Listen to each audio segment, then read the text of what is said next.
Hello and welcome back to Week in Review with Doovid. I'm your host, Jen, Church of Entropy. Happy to be here. Looking forward to the show we weren't sure we were going to have, but now it looks like it's going forward as the sun has set. Thanks for joining us, Doovid. I'll hand it over to you for the introductions. Yeah, great. Be here. Happy Passover here. The second day of Passover just ended, so happy holidays to everybody. I didn't plan on streaming because of the Passover holiday, and then it turned out that I actually ended up buying tickets to the Science of Consciousness conference, and Jennifer had a hard time getting through, and then I tried calling, and then she gave me a different number, and I got through to Abby, I guess Hammeroff's assistant, and she said she was very busy, and I was able to get a ticket. She answered my questions, namely that the $320 included two people, though I had to kind of talk her into it. She said they were almost out of them and wasn't sure she could guarantee, but she ended up giving us two tickets for the $320. About the chat, it's unclear whether there's going to be an open chat. She said there'll be the purgatory of the moderator of the various sessions. There'll be Q&A at the end where they'll open it up. But I figured that that was enough, and so I signed up. So because of that, I wanted to stream, even though I said we weren't going to, and I want to go over, uh, the booklet, and we're going to talk about, what we're going to do, whether we're going to do a post stream, and then also all the various links I wanted to share.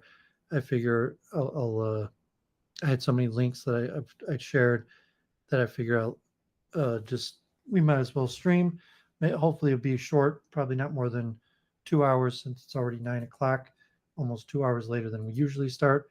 So I wrote another essay, trying to do one every week.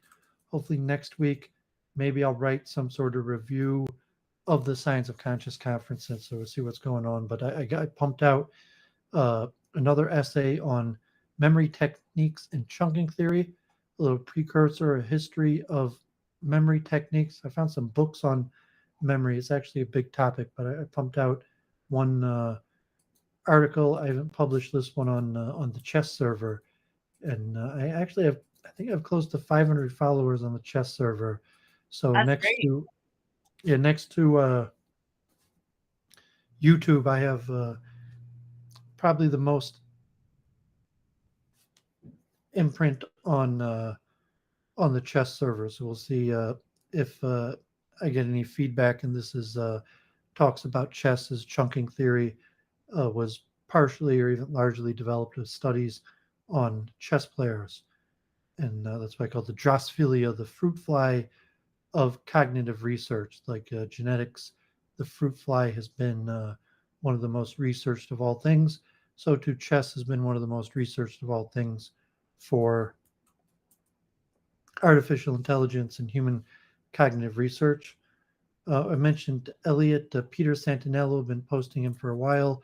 So he gave a view of San Francisco and what it's like, the different areas, crime, homelessness, and gives a wide view of different areas of the city. So we were talking with Elliot the other week. So people wondering what it's like in San Francisco. Nice travelogue, talking with various people on the streets. Aaron Amihud played Week in Review, one of the songs of Doovid sang. He played that Zombies song, Time of the Season of Love. And I guess Aaron is a fan of Doovid's singing. So God bless, happy Passover, Aaron. Had some rocky relations, but God bless, happy Passover. Thanks for sharing that. Random Michigan politics. Rashida Tlaib, the Palestinian American, is likely to be my next congresswoman. And so you can see a little politics here of the Israel lobby's not very happy about it and throwing some money the direction of her opponent. But it doesn't look like it's going to work. Rashida Tlaib seems almost like a sure thing to win. Um, Elon Musk gave a TED talk. I had my Charles Moskowitz, and he was all excited about Elon Musk and thought it'd be like the end of censorship. I wasn't so sure what difference it was going to make, but Elon Musk gave a TED talk of various things. He claims that he has more knowledge than anybody in the world about manufacturing processes, and he could be right. And he talks a little bit about his purchasing of Twitter. Theology Unleashed finally started putting out some videos again. Talked with, doesn't even give his name, I guess, someone about Advaita. No, he's a non-dualist. I mean, is it really proper for him to declare a name? Yeah, I don't even know. So he, interesting conversation there. And so he's back. He's made a few smaller videos, so we'll see if anything, what he has going on. Noam Chomsky was on Kurt Jaimungal again. Maybe it was pre-recorded and just released recently. He mentions Leibniz and the best of all possible worlds, talks about consciousness and various issues. These days, mostly see Noam Chomsky talking about politics, but obviously linguistics and how the mind creates language is what made Chomsky famous. So did you get a chance to watch that one? Yeah, I got about 85% through. Hard to see a unified theme. I've never really seen a unified theme in this person's thinking, but what were your thoughts? Well, because his main thing that made him famous has largely been rejected universal grammar, and he hasn't been involved in linguistics, so he pivoted to social political commentary as opposed to his his research that brought him to fame at MIT, which almost like the father of the field of linguistics, but his universal grammar is and what he did has became largely outdated. So he knows a whole bunch of information, yeah, but it's unclear whether he has insights regarding the current levels of knowledge. But certainly a well-read, well-researched, versatile man who knows about a bunch of things. I found some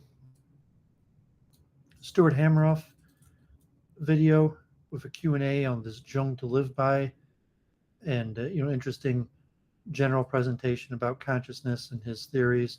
And there's a Q&A at the end, so if anyone wants some preparation, I guess the videos from the Science of Consciousness conference won't be released for a few months.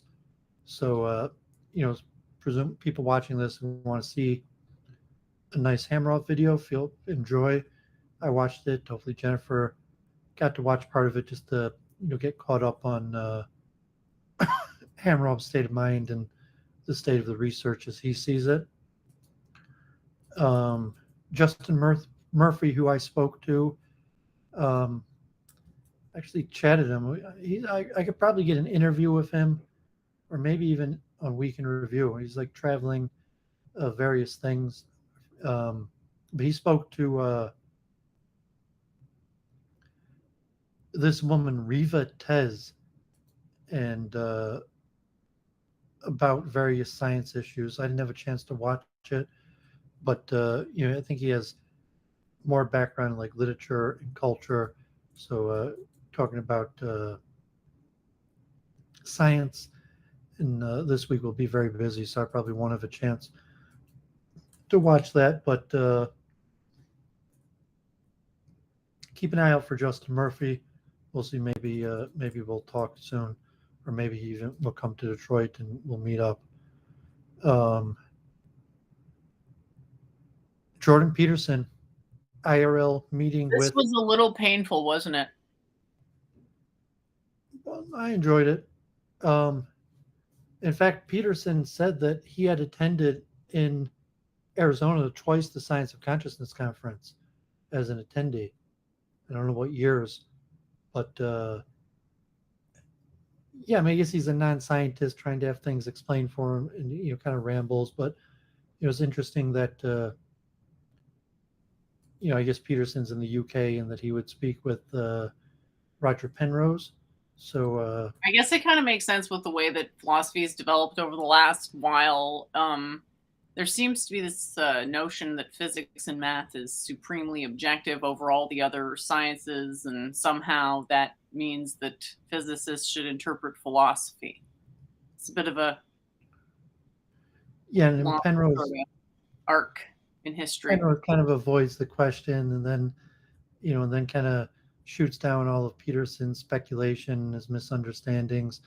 So it's a little bit of talking past each other, but Peterson's a pretty big name, so you could see got hundreds of thousands of views, as the Science of Consciousness only gets thousands of views. This week at the Royal Institute on astrophysical neutrinos and how to find them, and this week at the Royal Society, the brain and obesity. Uh, watch those. Generally watch the weekly science lectures at both of those. Defense Policy Asia, who I interviewed on my channel, still giving good reporting on the war in Ukraine, did an experiment with likes, and he showed that through asking people to like the video, that it makes a big difference in the algorithm. And he had, was showing how he was getting more and more new viewers, and then he had, a period where it went down, and then he went and tested it by asking people to like the videos. So I usually don't bother asking people to like the videos, but in terms for growth of the channel, you'll maybe even more than views, likes makes a big difference in if the video shows up in recommended videos. So there's a lot of stuff happening in Ukraine. Probably won't talk about that at all. I just you check out Defense Politics Asia if you want the mapping of kind of the ground of what's going on. But for the relevance, I just thought it was interesting that he has a pretty big following and demonstrated that likes is the single biggest factor in the algorithm for video recommendations. Um, Here was an interesting video on Inside the Mind of God, Plato's Influence in Ancient Judaism and Christianity, from, I'm not sure if it was a rabbi or Jewish scholar. I actually did on Thursday my Ask the Rabbi. I was going to do it on Passover, but then I saw that we were going to attend the conference, so I didn't have time. So I pumped out my Ask the Rabbi on the meaning of Jewish music, Hasidic philosophy, and Ask Me Anything, and kind of about the hero's journey in music, but specifically from the Jewish point of view. I sing some Hasidic Nigunim, and I talk about the hero's journey and more in depth on like the Kabbalistic Hasidic understanding of what's called Yehudim or unifications, and it's largely Platonic in the Kabbalistic philosophy, where you're really the purpose of all creation, but also specifically through music that you could connect the lower and the upper worlds, or the spiritual and the material realms through the Kabbalistic system. So I go over some of that, and hopefully after Passover, I'll continue with maybe some more videos on the hero's journey in music. But first, I figure I do ask a rabbi on what I know best, which is Jewish music. So anyone interested in that, please feel free to check that out.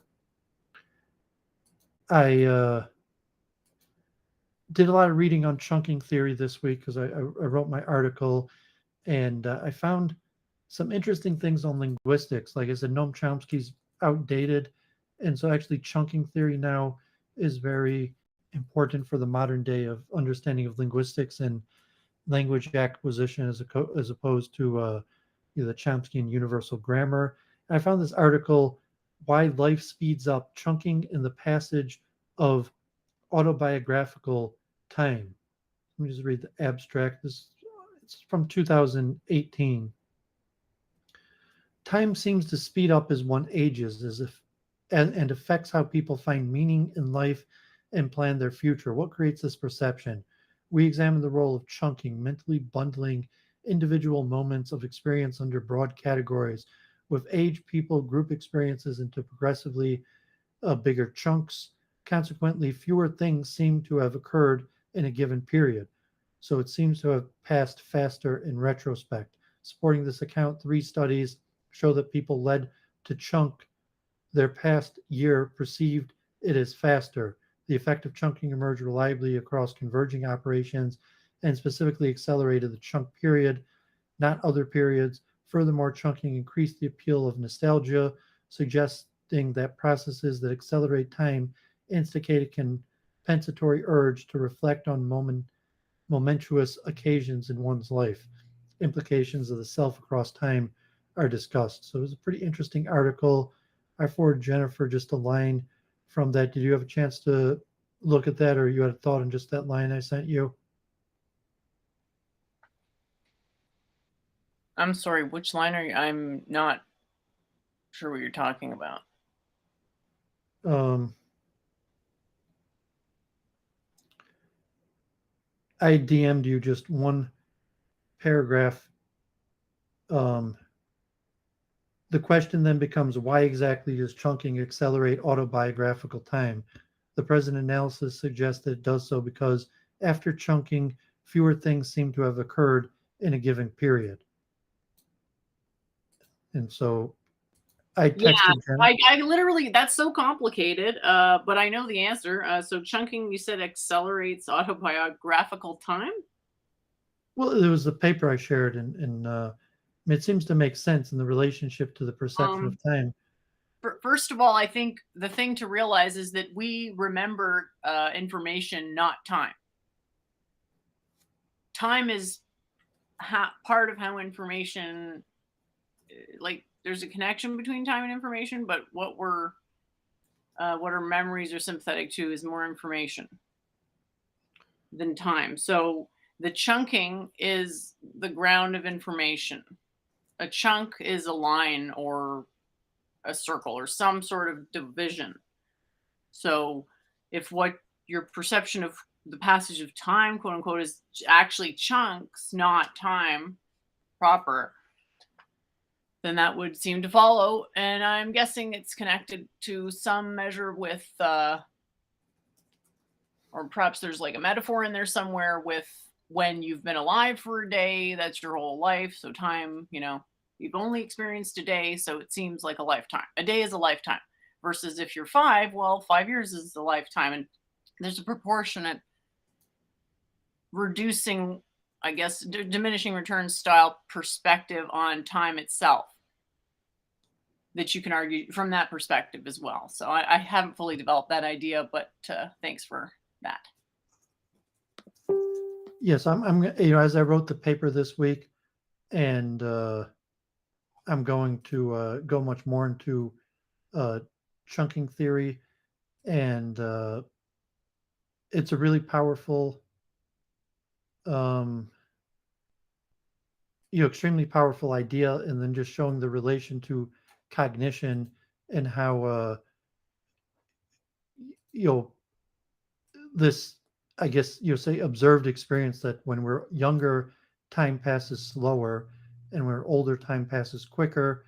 Relation to um, the perception of information that that when we're younger, we would take in single bits of information in and of itself, like, oh, look at that nature, look at that sound. And as we get older, information is instantly chunked and related to previous memory. And then because we would take in larger amounts of information and relate it to past experiences, time would appear to go slower.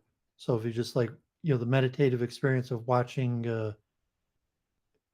like a second hand, a clock move, or you're watching, waiting for water to boil. So when we're young, much more things are like that. And hence time goes slower.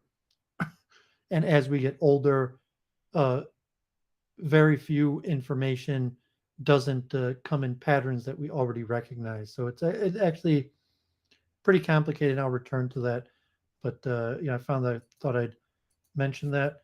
Yeah, it's There's always nice to see when there's research that's using words in an understandable way, an appropriate way. I definitely got that vibe with that one. here just related to chunking. Cognitive load refers to the used amount of working memory resources. There are three types of cognitive load. Intrinsic cognitive load is the effort associated with a specific topic. Extraneous cognitive load refers to the way information or tasks are presented to a learner.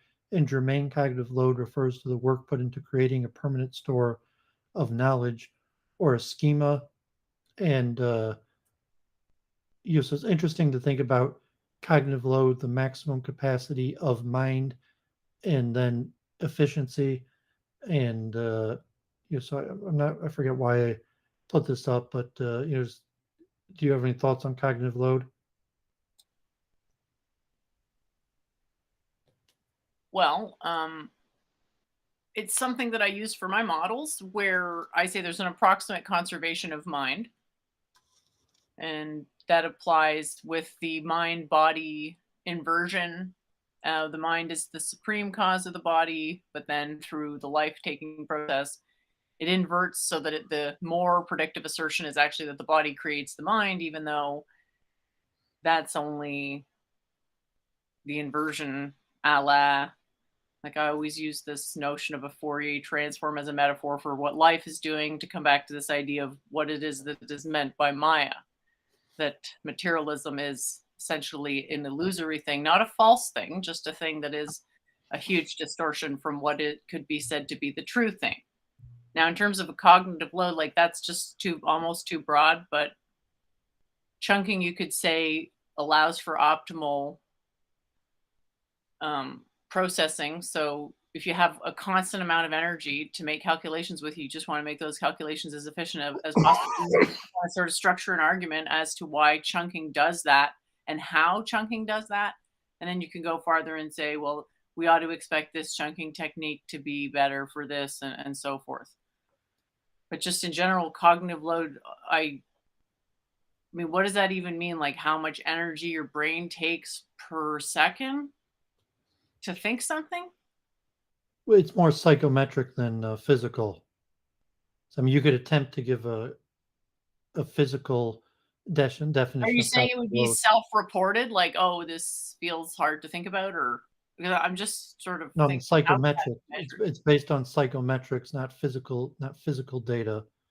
So it's not self-reported. So you can measure accurately and test psychometrics, but it's not based on physical laws. It's based on the recorded output of mind. So you could demonstrate factually that the phenomenon exists, and even possibly that the phenomenon exists in all cases, without having a physical understanding of what causes it, or even how the mind works, or the hard problem of consciousness. What is mind? I mentioned in my article also about psychometrics, and me and Jennifer argued about it a few times. I'm not sure she really understands the concept, but you're saying psychometrics is the measurement of the output of mind, and you could draw conclusions purely from psychometric data, and without even touching upon the issue of what is mind, how does it operate, or physical data that possibly could be generated about the mind, even though there are neural correlates of consciousness that are relevant. It just didn't really sound like you were saying anything. Well, I'm saying that cognitive load is a psychometric understanding. It's not like a mechanical understanding. It's psychometric that's been demonstrated by data I and guess the testing. question would be, how is it demonstrated? Like, how does that sort of thing quantified? Is where I'm not understanding. Well, I've been telling you this for months. So, I mean, Jennifer really just doesn't appear to understand this, but it's demonstrated through tests on people in the output of mind, and for Well, psychological those tests or presuppose the psychometric tests, conclusion, right? You they can't say have like tests that's on you can't say thousands of it's people. testing because it's presupposing the conclusion, right? It's if you want to establish it as valid, you have to have some way to test it as a thing. But that's fine. We can still look at this. It may be interesting on it in its own Yeah, right. because Jennifer is trying How to make useful. some, basically a relevant point, and that saying that, yeah, obviously you can't isolate the mind in a lab to study, but you can relatively isolate the output of mind. It's like a test when you're in university, or you take tests, and psychology tests. There's countless of them. All the tests have been based on the output of mind. Obviously there's potential problems with the recording of the data. Well, no There's many shit. ways to record the Self-reporting is data, not but accurate. psychometrics is a factual thing. You could record the output of mind. The question is how.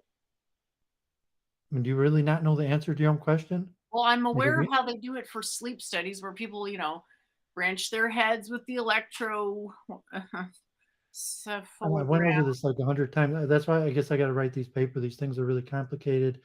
And like Jennifer, I guess, being like a hard physicist, scientist, has too much cognitive dissonance to even understand the scientific nature of it. But like I mentioned in my paper, the 1956 Miller study on 7 ± 2, uh, that you just give people a bunch of numbers and ask them to repeat it back, and you could test hundreds of people by giving them random combinations to remember, Sure. and put it back. You could do it with chess positions, giving people chess positions to solve. You could do it mathematical problems, any series of problems that you could measure the output of mind by giving people problems and recording their solutions, how long it takes them to do it, and something like cognitive load, where you could devise some sort of test to demonstrate that the mind has some sort of maximum load. For example, like short-term memory in Sure. the Okay. seven units that has been conclusively demonstrated through hundreds of various tests, most notably just giving people random strings of letters and numbers and asking them to recall them. Sure. Yeah. So you said cognitive load and chunking. You don't mean those are the same thing, do you? Or somehow connected? Chunking is a model theory for understanding how the mind works. Yeah. Cognitive load, you could look at by saying like a psychometric test could be designed to demonstrate something like cognitive load, something like short-term memory. It's more difficult to use psychometrics to demonstrate chunking, although they have been used in various methods. Even the paper I just showed used psychometric data to test chunking theory, and it's saying it's psychometric data because we can't test the mind, we can only test the output of the mind. But from a scientific level, you could test the output of mind. It's data. It's scientifically testable. You could question the reliability of how a person's self-reported, if it's not even really self-reported, to say the output of mind, that a person would, I mean, there's extremely good methods. Psychometrics has been around for over 100 years. It doesn't, that's the reason it became so popular, because it doesn't necessitate a model of mind. You could draw scientific conclusions without a model of mind, purely based on psychometric data that is reliable scientific data on the output of mind, even if you can't answer the question of what mind is.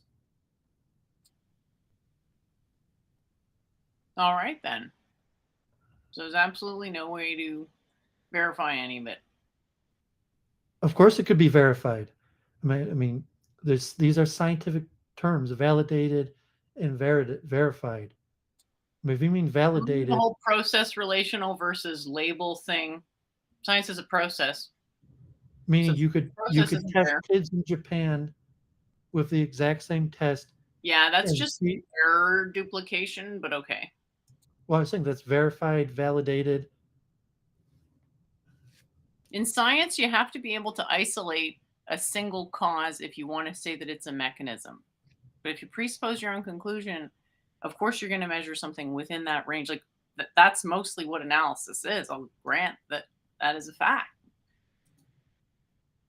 I'm not sure how that would be science. Like, how would you verify anything? And basically, how would you adapt the model? Because right now it seems to be saying like, okay, you can chunk, and then there's a cognitive load, but what's the? I guess there is no biological component to this. Yeah, I mean, it's just science. Saying this is psychology, sociology. And if you're just rejecting that those are sciences, it uses the scientific method. Your validation involves performing laboratory tests to verify that a particular instrument, software, program, measurement technique works properly. Um,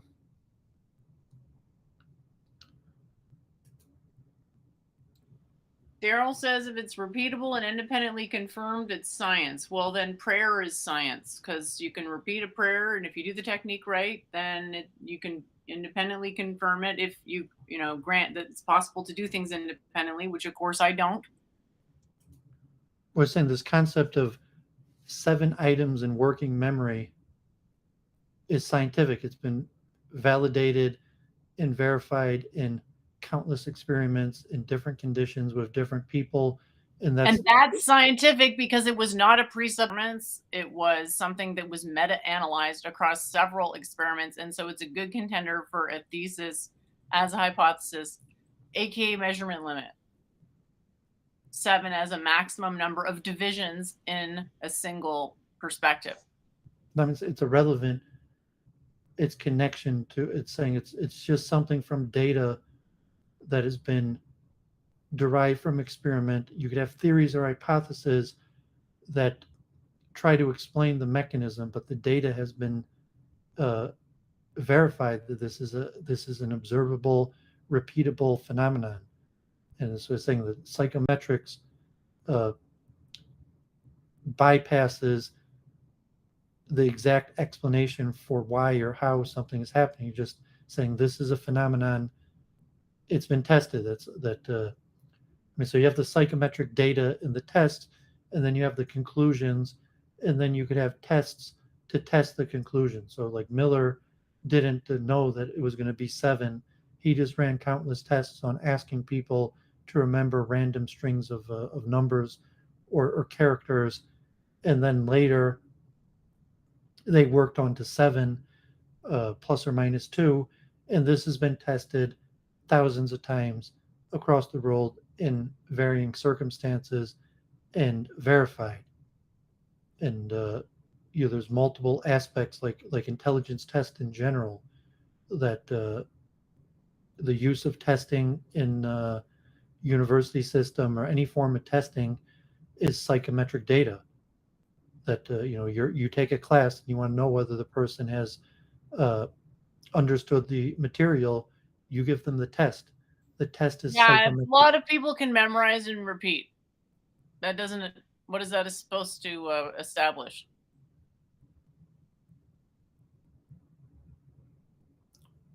Well, I say psychometric data. You've said psychometric data like 25 times now. To me, psychometric data is Pariksha and Ayurveda. So I don't know what else it could possibly be. I don't know what you don't understand. It's almost irritating. Like you can't. What is psychometric data? You tell me. You're the one who said it 25 times. I'm trying to understand what the methodology. You don't even know. I'm saying it's just annoying that because you're trying to. I don't even know what you're trying to do. I'm trying to explain something like extremely simple. I'm trying to understand, but I can stop and just continue on the explanation. It's no problem, and I'll hopefully catch on. Yeah, psychometric data is just measuring the output of mind. Like a test. Yeah, there's always problems with tests. Psychometric is just measuring the output of mind. You're saying you're interpreting the output of mind without understanding the structural process. I didn't say interpreting. It's measuring. You could interpret it after it's been measured. Psychometric is the measurement of the output of mind. That's scientific, the measurement. The interpretation is the scientific process of the development and testing of a theory, which is part of psychometric. But psychometrics is simply the measurement. And then from there, you could try to develop and test theorems. but the measurement of mind is objective. Interpreting, so to say, the data is relatively the same scientific process as material sciences, but the data itself is objective.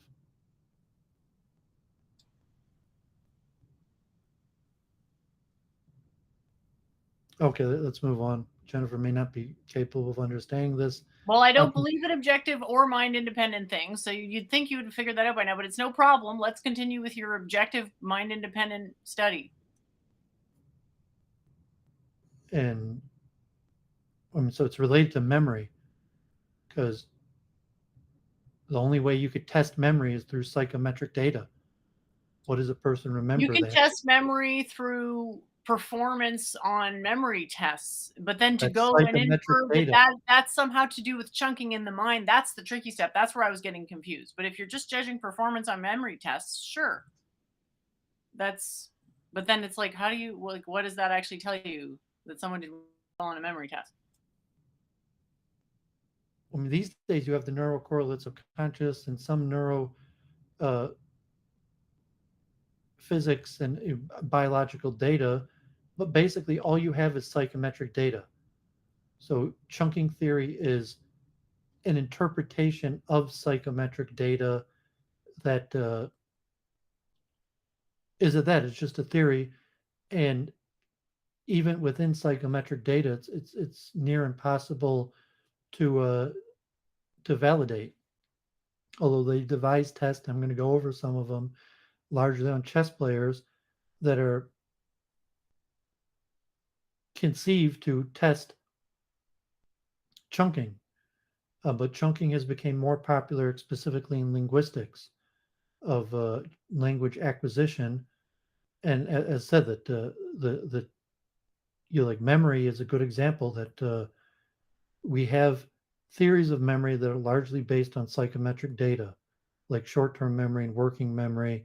It has some neural correlates, but the conceptual theories of memory are based almost purely on psychometric data, like working memory, short-term memory, long-term memory, and saying you could only test that through psychometric data.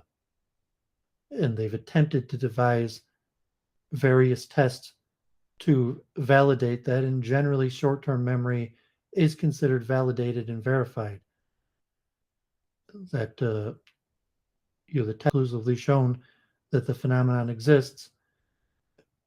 And then to delve further in it, you have deeper theories like chunking theory that to a large extent are untestable.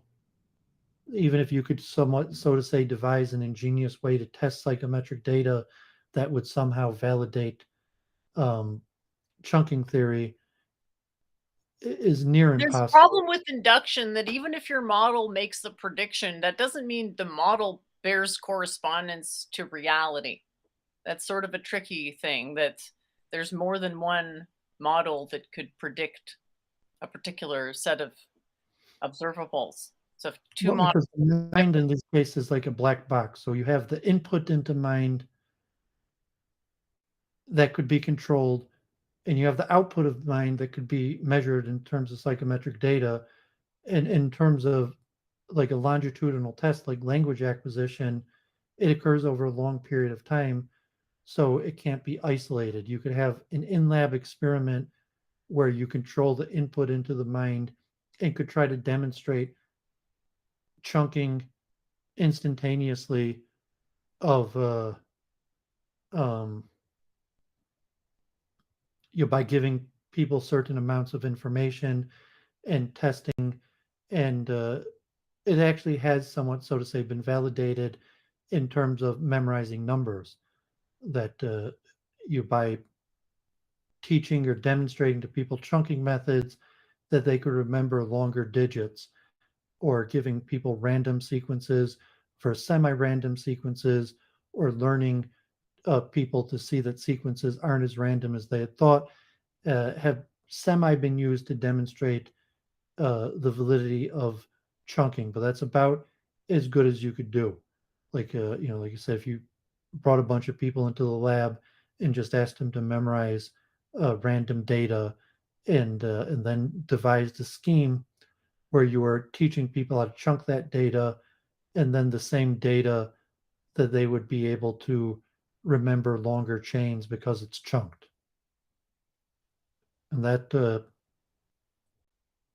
so I'll actually hopefully at one point go over those studies. But maybe we're hitting a block in. Well, it's tough because then you got to train people in these memorization techniques and establish that when they're performing, that they're actually using the technique, not some other technique. And then you're into the like private language thing. I'm interested in actually testing it, but maybe this particular writing isn't the place to discuss that idea. So if you think it's too tangential, it's no problem. Yeah, I mean, that's one of my main areas of research that I plan on going into, and say like, no, I mean, the mind is a black box. So to some extent, you You can't have to really. respect that my understanding does not see it like that. So yeah, there's going to be, you don't have to agree with me, but I just don't see it like that. But you can't. I mean, you're not going to be able to devise some test to.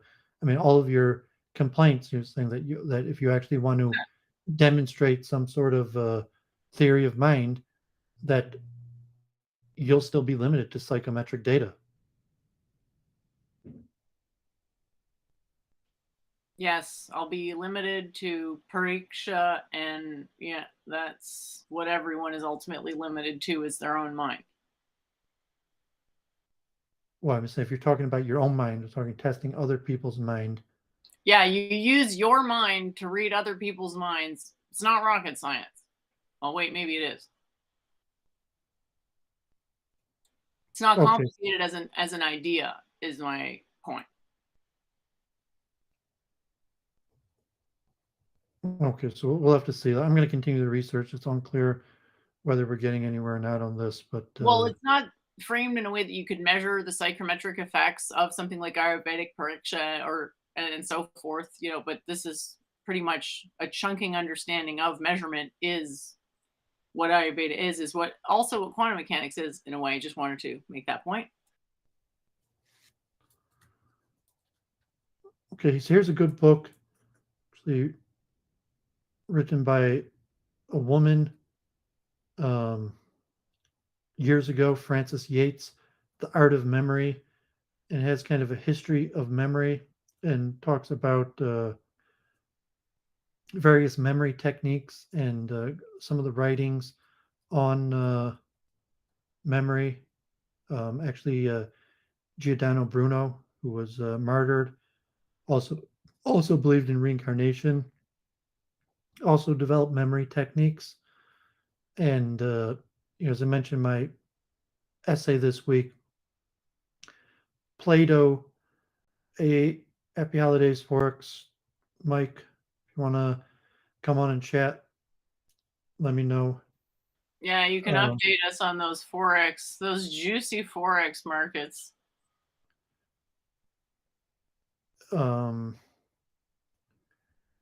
Yeah, so I'm getting more.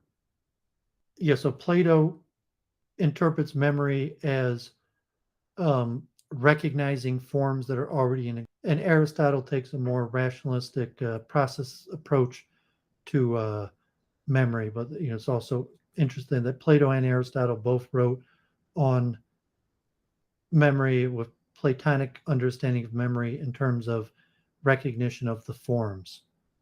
So if anyone wants to read up on that, it's a freeware book because it's older than patent law.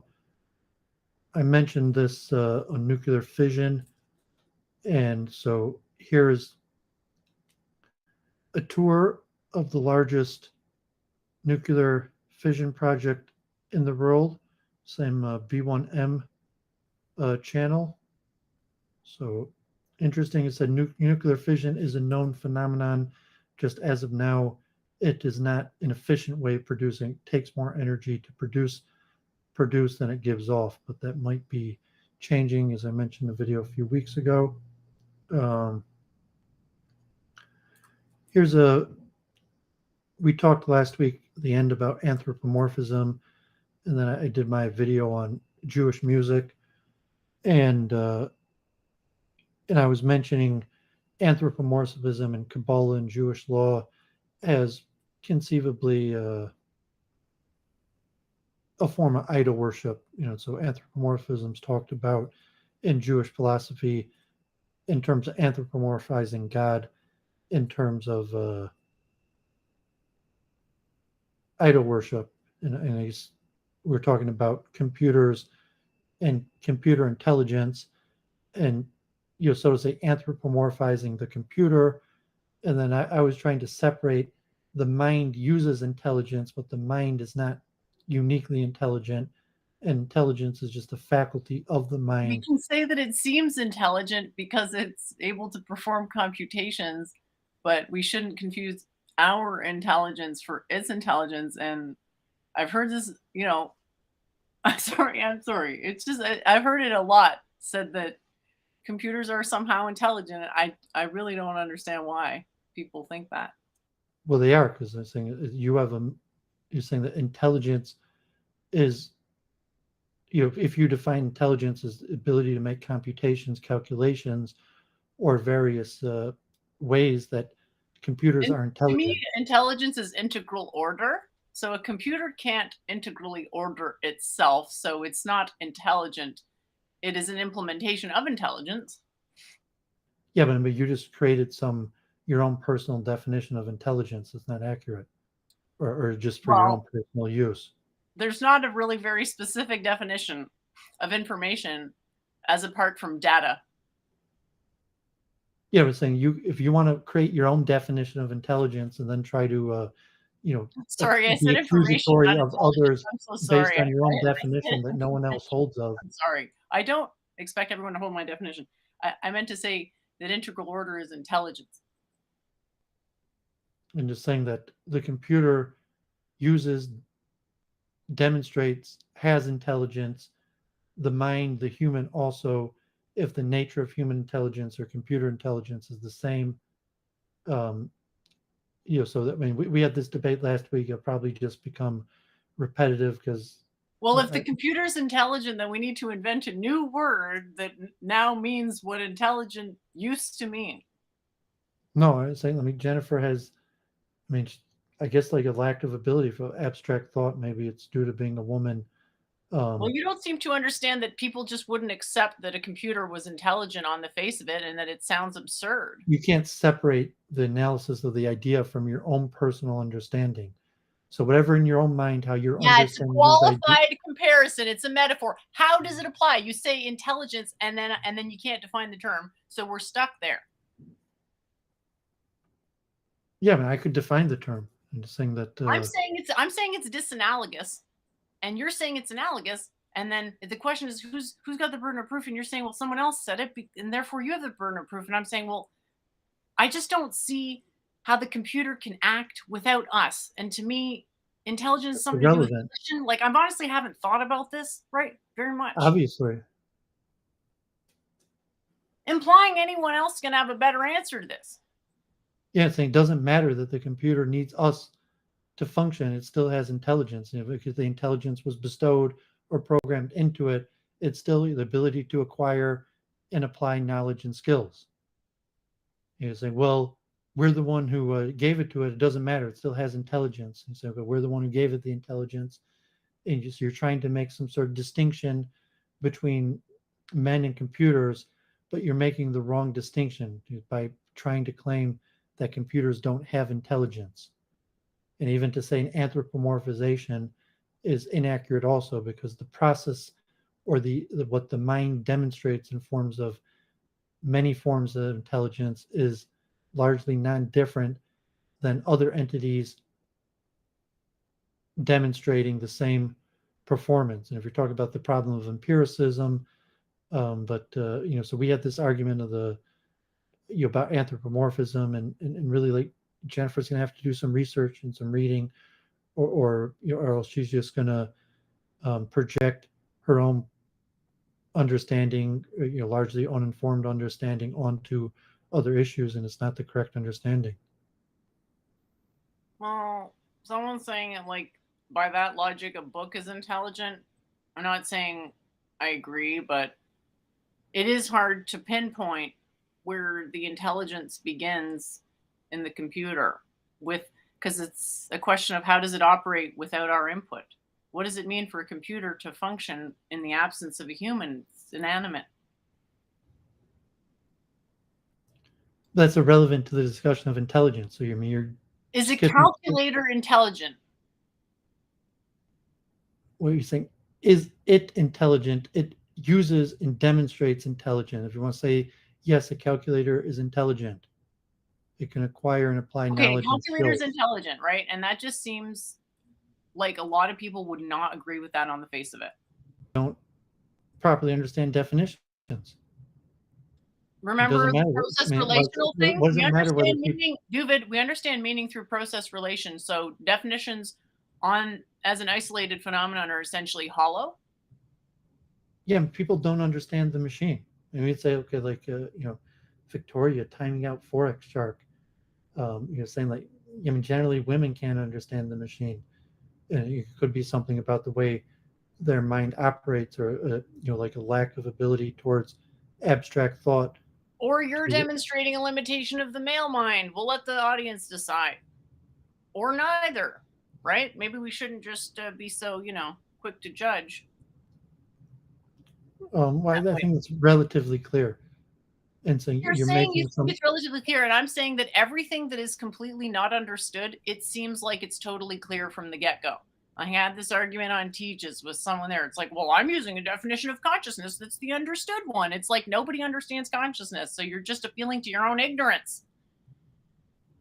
To say intelligence is something that a computer can possess and then also that a calculator possesses it, well, it becomes a question is, well, is an abacus intelligent? Because I'm really going to contest that.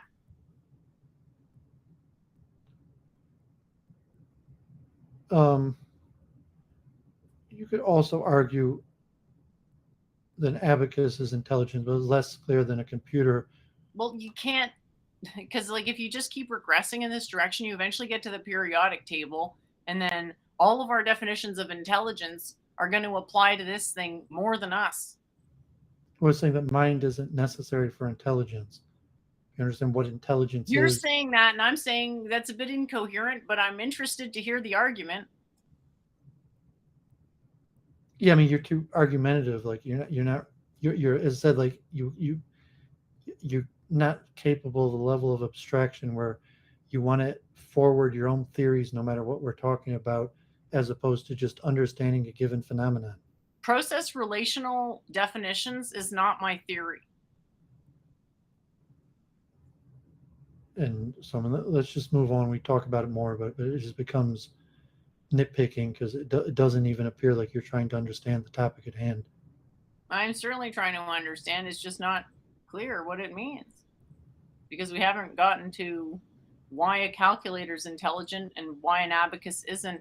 It does seem to be connected to the notion of electrical power, though, that it's a machine. So machine would be intelligent.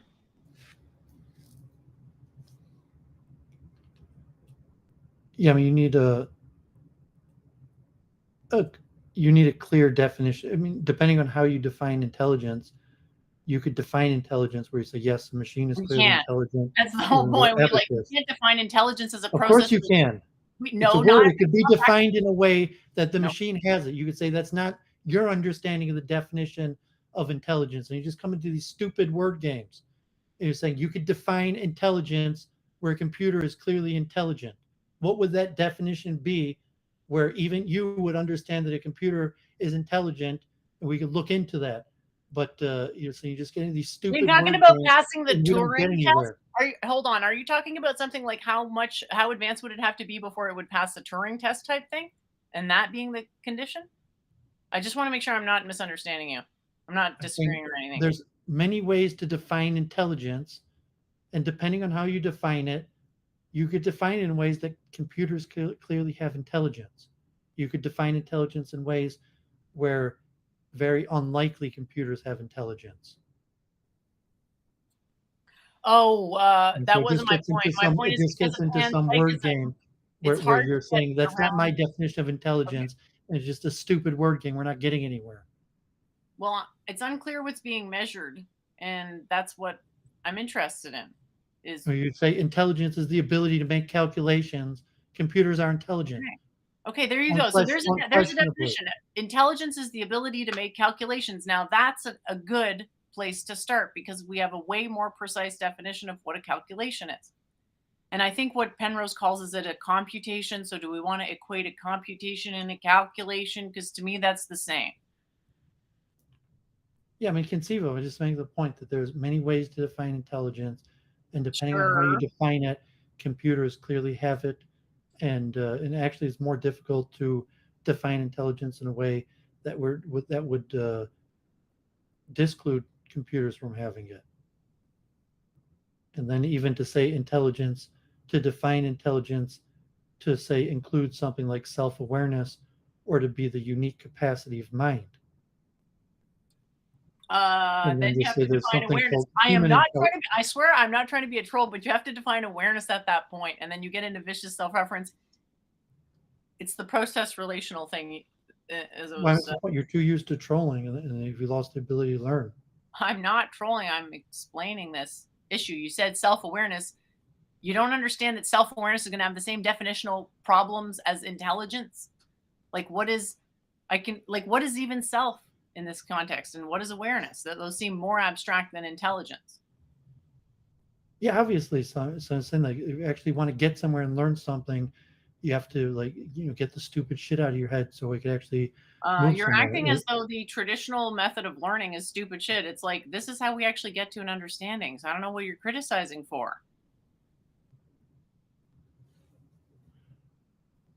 Forest I mean, Shark just says computers are an extension of human intelligence. I don't think you'd have trouble. Here's another thing with this: it's hard to actually establish that we're intelligent because it's hard to get a definition that makes sense. Because then you don't want to get to the point where it's unintelligible. And if the entire universe is intelligent, you can argue that's an unintelligible assertion because we have no means of conceiving of something that everything is due to yeah, you have our the black box structure. problem also. I mean, just on Wikipedia, it's a intelligence is defined in many ways: capacity for abstraction, logic, understanding, self-awareness, learning, emotional knowledge, reasoning, planning, creativity, critical thinking, problem solving. If you take a broad approach or a more narrow approach, there's also human intelligence, and say, what does it mean to possess intelligence or to use intelligence? And as I said, like, does it matter that it's programmed? And they say, well, computers are programmed, humans are programmed also. So I mean, humans aren't intelligent, humans are made. Um, so I mean, you have to really try to understand, what does intelligent mean?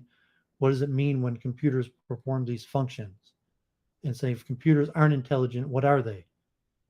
How are you defining what a computer does computationally if it's capable of producing these results, and you're not going to use the word intelligence? I think we need to start by asking, what do we want? And then I will tell you how to frame it so that the answer will come out of the reasoning process. Without a pre designed conclusion, there's not enough information for me to say, well, okay, I was frame it with this and this and this and this. So, intelligence, the only context I have to understand it now is what the layperson would understand, which is when someone is better at memory, recall, whatever, does better on tests, that's a relation. We can agree that it's generally understood some people are more intelligent than others. And that means they can perform better than others on particular tests. I wasn't even referring to differences in intelligence, and that's What I'm back to saying is, what does it mean to psychometric define data. intelligence bereft of an actual situation? And what I'm saying is, we have our social and milieu, which defines it process relationally, and everybody kind of can say, "Oh yeah, like that's the smart kid in the class. Well, he's more intelligent because he does better on all the tests." Just as an example. But as an absolute thing, you're into the territory is like what I gave with the thermometer example. Just because we can tell that 20 is colder than 25 degrees doesn't mean that we know what temperature means in any absolute sense. And the 25 has a dependent arising with the thermometer. The meaning doesn't exist independently of the thermometer. There's still meaning. It's just that the meaning of temperature, the way it's framed now, is tied up with thermometer, the same way intelligence is tied up with society. But if we actually want to use it to be a model to say something mechanically, yeah, the definition will need to be something that bears correspondence to the manner in which we do science. So even this artificial intelligence is just like ultra super fast calculations. I would I say mean, that Wikipedia has the, I mean, because on it's became intelligence the is generally accepted understanding that like artificial intelligence is the intelligence demonstrated by machines as opposed to natural intelligence displayed by animals, including humans. Um, but what the computer does is understood as intelligence. That's the class. That's generally the accepted consensus definition now that we call what computers do intelligence. And so if you make a distinction, it's artificial. It's not that it's not intelligence. It's just the distinction that it's artificial, that it was programmed.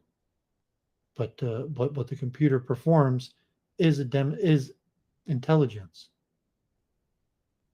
you mean computation, but they're calling it intelligence because it sounds cool, No, and I you get mean that. computation. You're the only one who means that. Saying like this is became the consensus understanding. If you have a minority opinion, fine, be it. But like I don't need you correcting me, and anyone watching this could know I'm saying the consensus definition. Jennifer has some sort of minority opinion of her ideas that she may or may not be able to explain to anybody. But this is the consensus understanding in modern science, in modern computers, is that computers have intelligence. I mean, it's just irritating. I don't need your correction. And you're assuming like, okay, you have your own theory. Fine, you have your own theory. What I'm saying doesn't agree with your own theory. Like I didn't ask you for a correction based on your theory. You do realize that I can have an opinion that is different, that is not disagreeing with you. I don't think I'm actually disagreeing with anything you're saying. What it is just anti-intellectual and academic. That like you're going to correct me by saying something that is against the consensus and put it in a way where you could say, okay, if you just put it in the language, you're advancing your own understanding. You haven't done the research, you haven't read, you haven't done the studies, and you don't know what is the current consensus opinion. You don't know what they're teaching in university. You don't know what they're saying in academy. So you're just spouting your own stuff. I'm more thinking about industry and how it's used in industry and where the level of understanding is in these AI systems, which we've gone into a bunch of times on the show, and how to modify the definitions so that we get more understanding out of it. And I'm not saying the definitions as they are wrong. I'm Well, you saying are. That's we have to it's a contend with a pointless multi-level under. nonsense I am not saying stupid they're wrong. You're conversation. misunderstanding it as that, but that's not at all what I'm saying. I'm saying we have to contend with intuitive understanding, or no one's ever going to agree with anything in a salient way. Now, right now, I don't think artificial intelligence is particularly well understood as a field. Would you disagree with that? No, I would say artificial intelligence is better understood as a field than human intelligence. I would say unquestionably, artificial intelligence is better understood than human intelligence. And it goes back to psychometrics. Basically, we only understand human intelligence through psychometrics, as we're artificial intelligence, we understand exactly the origins and processes of it. We don't need to rely on pure psychometrics. So to say that the hard problem of consciousness doesn't apply to computers. We could break it down to the circuit and exactly what's happening. It's human intelligence that's not well understood. Yeah. If you understand what I'm saying there. We have more understanding of artificial intelligence than human intelligence. Yeah, absolutely. No question that artificial intelligence is much better understood than human intelligence. We could saying the mind is a black box. You have the hard problem of consciousness. There is no hard problem of consciousness for the computer. There is no psychometric data problem uh, for the computer. Although you could still have psychometrics from the computer. What does that mean exactly? The output of mind, the product of mind. And if you call, I mean, I'm using the term mind here for psychometrics because the term is an acroristic where they use the word mind, but the product of intelligence is the product of mind is psychometric data. So the computer could also give you psychometric data because but the computer, we know exactly what's happening. So if you give a human a test, a memory test, any form of test, you don't actually know what happened inside of the person's mind. You only know the product of their mind. As opposed to the computer, you know the product of the mind, and you could know exactly the process that the computer used to derive the product of so to say, its mind. So don't understand the human mind, build computers, anthropomorphize with computers, and then that is going to get around knowing nothing about the human mind. Well, I mean, Okay. really, what you're saying is the opposite. Currently, in terms of the hard problem of consciousness, we don't anthropomorphize. We uh, we actually map the computer onto the human brain. So we understand. What do you mean we don't anthropomorphize with computers? We don't anthropomorphize about how the computer works based on how the mind works. We actually do the opposite, that we assume that the human mind operates like a computer. So this is saying we don't really know well enough how the human mind works, let alone to anthropomorphize. And I mean, average people might, but to try to explain how the computer works in terms of how by humanizing it, it's actually the opposite because we know exactly how the computer works, and then we try to generalize that the human mind probably works in a similar fashion to how the mind works. So, for example, when a computer solves a computation, we know exactly how it does it. I mean, not we necessarily, that computer scientists do. And like I took computer science, uh, my first, second excursion in university, and for like the logical circuits, if you actually wanted to do the process of making logical circuits that could do addition, subtraction, multiplication, division. But for example, when a computer does a simple arithmetic problem, you could demonstrate exactly how the computer did it, exactly the circuitry, and what happened from the input to get the output. From the human mind, even something simple like an arithmetic problem, we have no clue how the mind was capable of outputting a solution to an arithmetic problem. So we do the opposite of anthropomorphizing, and we assume that the method that the computer uses is the same method that the human brain uses, even though there's very little evidence of that.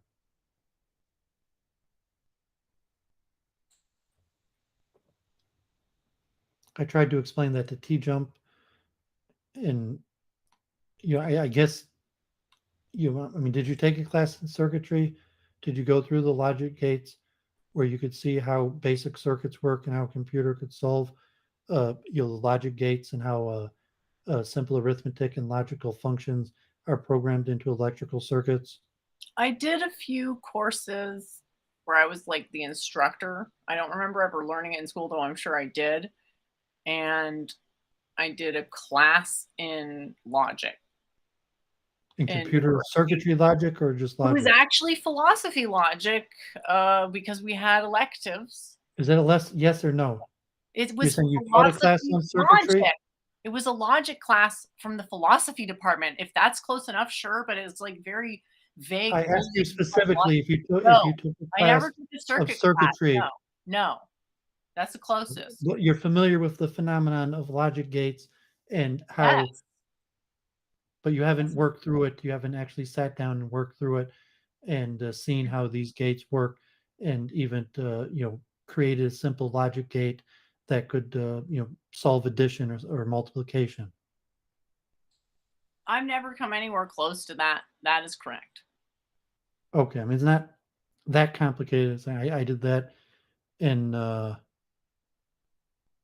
mean, it's even a 100 level course. It's not particularly complicated. Uh, the basics of logic gates and circuitry and how you program, uh, like Boolean logic and how that gets programmed into electrical circuits to make a transistor or I mean, to make a chip.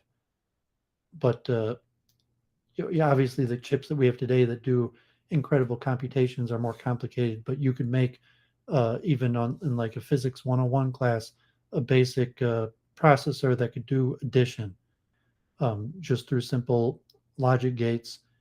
And whether that's the method that our mind uses and like our brain uses electric circuitry like that to think is a conjecture, and saying the conjecture is based on the fact that we know that it works for the computer. And because it works for the computer, it's possible, even though there's very little evidence besides the fact that there's neurons and they're electrical, that that's how our mind produces thought. So I was making the point, I'm not sure if it's understood to you, that human intelligence is not well understood, artificial intelligence is well understood, and it's not that we anthropomorphize how the computer works, it's the opposite, that we um, take our working knowledge of how the computer works and assume that that's how the brain operates also, with minimal evidence.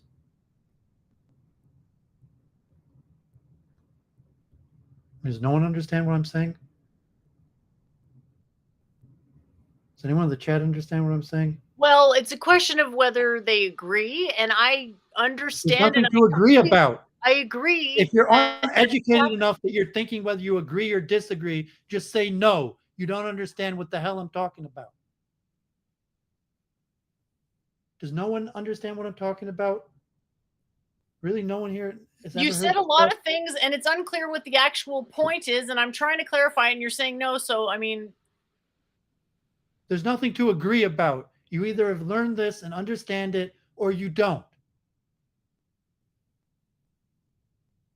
There's nothing to agree about here. Daryl just said in the chat that he understood what you're saying, but doesn't agree.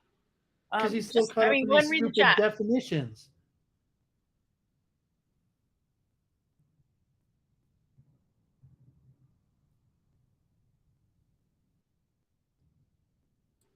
I think people think you're saying the brain is a circuit board, but you're not saying that. You're describing what other people have done, and it's an accurate Jennifer made this false assumption that people anthropomorphize the computer. Maybe they do, but I was saying something that I mean, hopefully Forex Shark, thank God he's here. Someone understands what I'm saying, is that we understand, not we, I'm saying, I mean, I guess not even Jennifer understands this, but it's understood how computers operate. We make computers, we know exactly what they're doing. We don't understand what the mind is doing. The most modern theories of how the mind operates are mapped how the computer operates onto the mind. And people are still confused about like this word intelligence. You're saying that when you say the computer has intelligence or uses intelligence, that this has became accepted. We know that if you want to call circuits, it bothers you to use the word intelligence for circuits, but that's the word we use. If it's bothering you, just be bothered. That's the word that's used. You would fail the class. The circuits. I mean, I could do this in like probably 15 minutes. Like I mean, I didn't find some slides. I could go through a basic logic gate and circuit and show how the computer does computations from purely electric signals. It's not particularly complicated. Even like a smart 10-year-old could probably understand it. But this concept, we're calling that intelligence. If that bothers you, be bothered, because that's the word they use. And Fine. The question is, how do we frame it to get a better understanding? And what you've said is perfectly accurate. And we may have to reframe it just a bit, but maybe not that much. And what I'm saying is, let's reframe it as little as possible so people already kind of understand it. And I'm sorry I didn't make that clear from the beginning. was I'm saying you generally don't skipping too many steps. these things are discovered and well understood.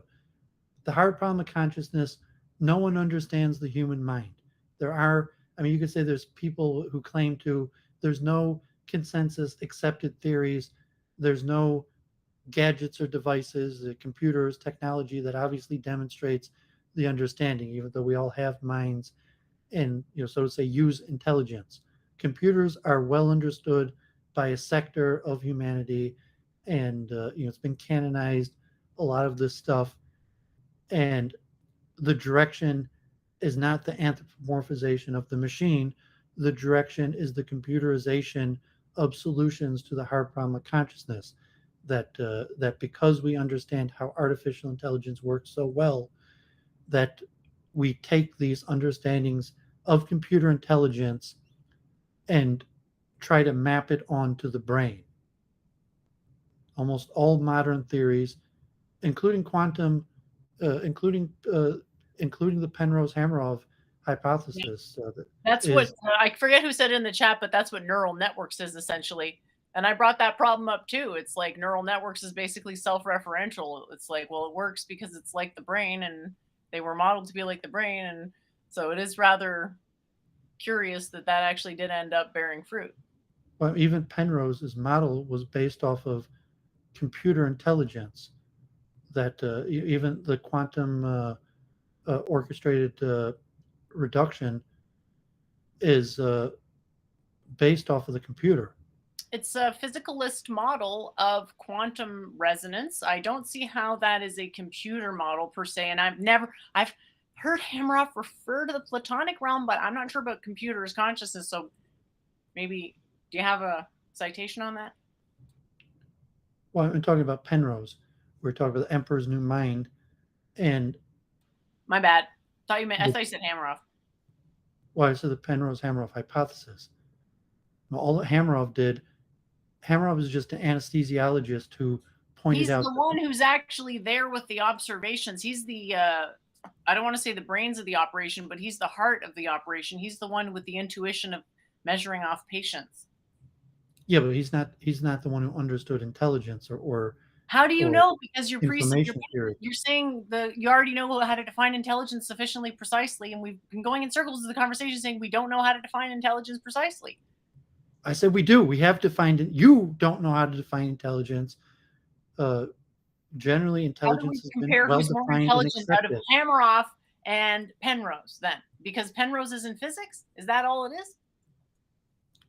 Yeah, Penrose was defining physical processes and then of information theory, and then was hypothesizing that that could be how the brain mechanically produces consciousness. And all Hameroff did was provide the physical mechanism through anesthesiology of the microtubules. But the theory is largely related to intelligence and consciousness is largely Penrose, and it's largely based on. It's not based on minds at all. It's not based on biology. Penrose came up with the hypothesis largely based on Turing and Gödel What about and Hameroff's computer science. model? And that's like Godel, he used even the the Godel Penrose theory Hameroff hypothesis is a mapping on of an understanding of how computers do things to the human mind. he It just used the Gödel hypothesis to establish that because what the Gödel theorem is saying describes computations, and we have something, it's basically he's saying consciousness is non-computational. Newsflash, computation hasn't been defined there. NAR has consciousness, so all he's saying is that he's basically saying consciousness is not able to be modeled with a computer, is all he's saying. Hameroff's the one with the physical model. He has an actual lattice structure, diagrams, and everything on his website. no. I've been on Hameroff just has Hameroff's the website physical many times. mechanism. Penrose has the model. Hameroff just has the mechanism. Hamerov himself said he The doesn't understand mechanism, this stuff. what's the difference between the mechanism and the model when it's a geometric argument? Yeah, so the geometric argument is all Penrose. Hamerov is just the physical mechanism that would allow Penrose's model to map to a biological phenomenon.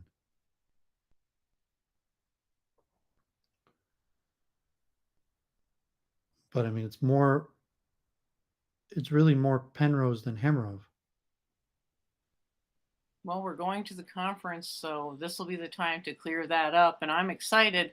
But if you know, I mean, don't like be surprised if some of these Hamerov is just an conversations. anesthesiologist that, I mean, he did something important. I mean, not only got in touch with Penrose, um, he worked together with him and has been developing the theory together with him for decades. But in actually a model of consciousness, it's probably even like 80-20 Penrose.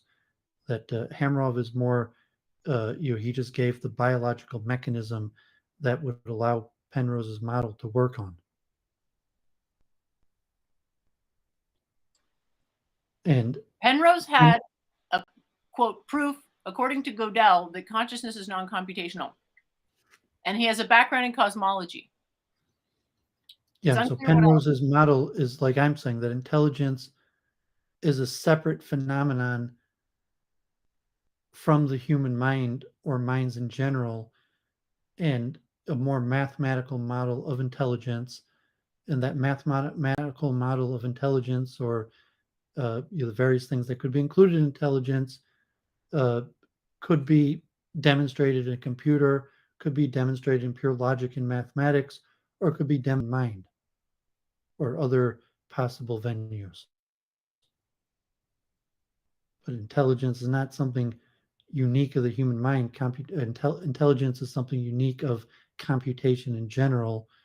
But it's saying that even the Penrose-Hamerov model could it be that is the computation is opposite an of aspect of intelligence? anthropomorphization. Could It's more computation mapping. be an aspect of intelligence?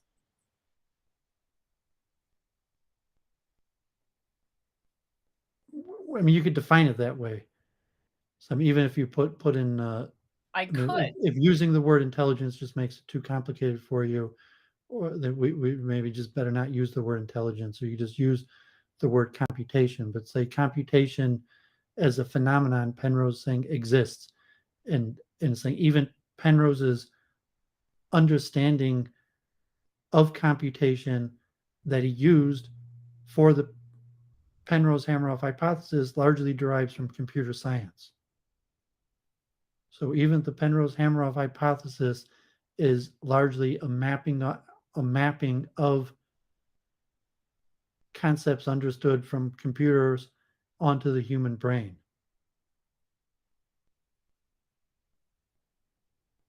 And like, the microtubule as like the circuit that's saying like, okay, well, the human brain, how do these circuits work? So Hamerov doesn't really understand how these circuits work.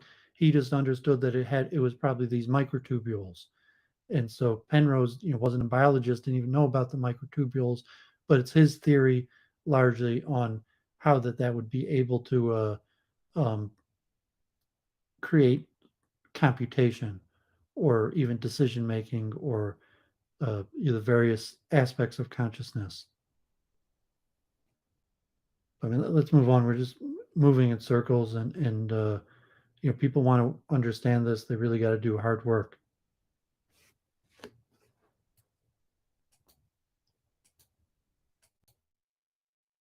Okay, here's University of California. Brain anatomy and introduction to headache medicine.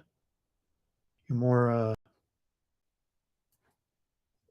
actually, the content from University of California has been semi-interesting recently. They had one on the spinal cord, and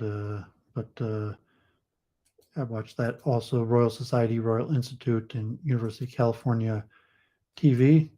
Here, actually,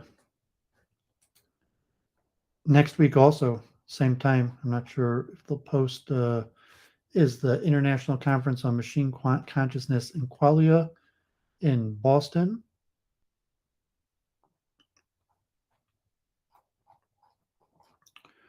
So check that out. I'm not sure if you could see the abstracts. I'm not sure if they have a YouTube page or if, let me see if they have, if they have from previous years.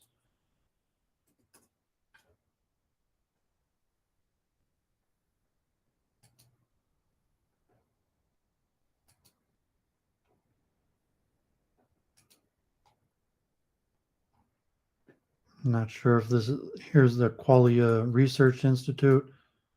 I'm not sure if that's the same thing. I'll keep this open. I'll share this in the chat. Qualia Research Institute, but it's at the same time of the conference. And no, it looks like something else. But if anyone has a chance to look at that or check that out, there's a lot to it. Here's my chess buddy, Abhijit, who pretty good chess player. I mean, quite good. I think I have a pretty good record against him, but he's pretty good. And he's one of the best solvers of the Rubik's Cube, even could solve the Rubik's Cube blindfolded. And he was interviewed on Chess Base India talking about chess and the Rubik's Cube and little thoughts on mind in general.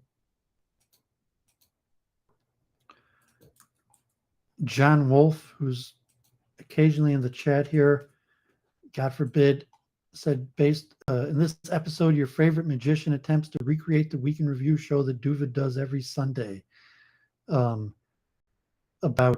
MobTube. And I see John Wolfe in the chat pretty often, and why he's so interested in the mafia or whatever. But so there he is trying to do a Week in Review MobTube. And so hopefully we'll be able to go over this, and then maybe we'll wrap up and so be up early tomorrow, and I'll be able to get my work done before the conference starts. So let me do a quick chant. I was in a place, and this movie called Minions was playing in the background, and this song was in the movie Minions, and it stuck in my head. I had a hard time recognizing. I'd heard the song before, and I actually had to look up like the Minions soundtrack to locate it. And what I saw interesting here, that this song is called from the genre of blue-eyed soul. So do you know this song, The Letter by the Box Tops? I'm not sure. Okay, so give me a ticket for an aeroplane. Ain't got no time to take a fast train. Lonely days are gone. I'm a going home. My baby just wrote me a letter. I don't care how much money I got to spend. Got to get my baby back home. I think I'm off in the tune, but the chorus, the lonely days are gone. I'm a going home. My baby just wrote me a letter. This is 1967. It was a pretty popular song. Some people put it up in like the top 500 rock and roll songs. It reached number one. I forget if the Box Tops are no, they're an American band. That sound at all familiar to you? No. Lonely days are gone. My baby's coming home. Okay, I don't know if anyone in the chat ever heard that one. So it was interesting that YouTube said the letter is what they call blue-eyed soul, which is rhythm and blues and soul music performed by white artists. And generally, really most American popular music like rock and roll, blues, soul, derives from largely African American style music, although there's a lot of your various sources and cross corroborations. And so I guess a certain way of maybe it's related to suffering or an outlook on life that would be unique to an African American.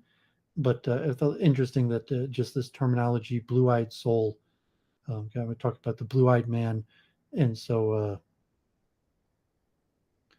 this slang, coined in the mid 1960s, was invoked by music magazines in 1960s, such as Life magazine.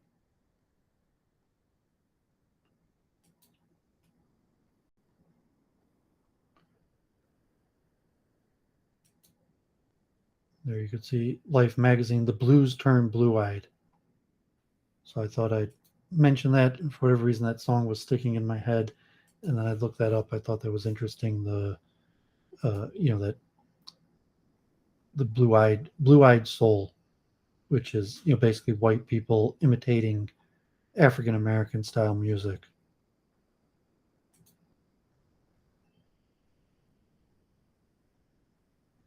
Okay, you have anything you want to share? I guess we're not going to look over the program guide for the show. What we do, but if you want to share your, I guess I still have my screen share. So the program is Mountain Time, which I think is 2 hours before Eastern Time. So in Mountain Time right now it's 8:15. By me it's 10:15. So tomorrow the program starts at 10:30 a.m. Mountain Time, and Monday is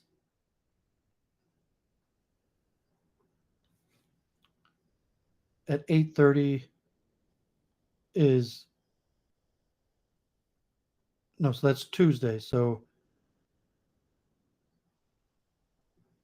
on Monday, starting at 10:30 Eastern Time, is multiple breakouts, 4 at a time, and maybe you could pop back and forth. But I guess probably attend one of them, and the program has more detail on the speaker's bio and what they'll be talking about. So I don't know what your schedule. Are you going to be able to attend most of this? If I'm awake, yeah, can hang out. I may not be listening super intently, but I've been to conferences a bunch of times and I really enjoy them. I'm looking forward to this a lot. So thanks again. And in terms of what we go to, I'm probably leaning more towards anything to do with. I might just base it. I might just honestly go based on who seems like they know what they're talking about better. Yeah, I don't know if you know any of these names or personalities, and Oh, sure. I recognize several, but I'd like to maybe just go in, sort of get a feel and almost voice diagnose to see who sounds like they're kind of chomping at the bit to say something. so there's 2 hour morning workshops. One, progress on dual aspect thinking. I haven't heard of any of the names. One on testing OR. One on consciousness and ultrasonic neuromodulation, and one on quantum mechanics and consciousness. Justin Riddle. Because like something like quantum mechanics and consciousness could be awesome or shit. It really is it like I don't want to say it's 100% down to the speaker, but yeah. Well, I've been sharing this guy's videos sometimes. Justin Riddle. They're not that great. I've shared them multiple times. So I guess he's actually a professor or at University of North Carolina. Yeah, so it's unclear. Like, so the morning session tomorrow is, so to say, the not the biggest names. at least for the morning session. But there's 4 different sessions going for 2 hours, and I'm not sure. Maybe I'll go to testing OKR in ballroom B. Hopefully, I'll be back in time. I have to do some stuff in the morning, so I might not even be back. How much time by is there between the sessions? An the hour and first a half? one's 2 hours. Then it looks like there's an hour and a half break. The next one will be at 4 p.m. You And it said looks like 2 hours. Don't you mean 4 hours, 8:30 to 12:30, and then 3 hours in the afternoon? oh yeah, apologies. They're both 4 hours. So it's 10:30 to Oh yeah, 2:30, sorry, that is the second and then one. another one 4 to 8. Yeah, because 8:30 is really 10:30, so I just in my mind mixed because I was thinking 8:30 to 10:30, then finish at 12:30. But yeah, so it starts 4 hours in the morning, then 4 hours in the afternoon. In the afternoon, there's embedded intelligence, plants and consciousness. One of the presenters in plants and consciousness is Deepak Chopra. There's consciousness and non-locality. One of the presenters is Jeffrey Mishalov. Do you want to see Deepak Chopra? Well, I'm not sure. I mean, he's got his own thing also. And then there's the science of contemplative experience. So I'll probably read over, so I'm not sure which one of these I'll go or if I'll bounce back and forth. Yeah, might as well bounce back and forth at least for a couple minutes and just And see. then, And I don't know what else we yeah, I can don't do. even know if we Well, it's a can. lot of, now that I look at this, is a lot of stuff. So we'll see. I might have to pick and choose. Might not be able to go to all of these, but what are you thinking? Maybe show up to 50% of them? Well, no, I mean, I don't You're think. looking to go to all of them? You want to like making the most of the conference type thing? Well, I'll probably at least have it on the background for all of it. Okay. Like, um, Yeah, for sure. I meant actively participating for half the time.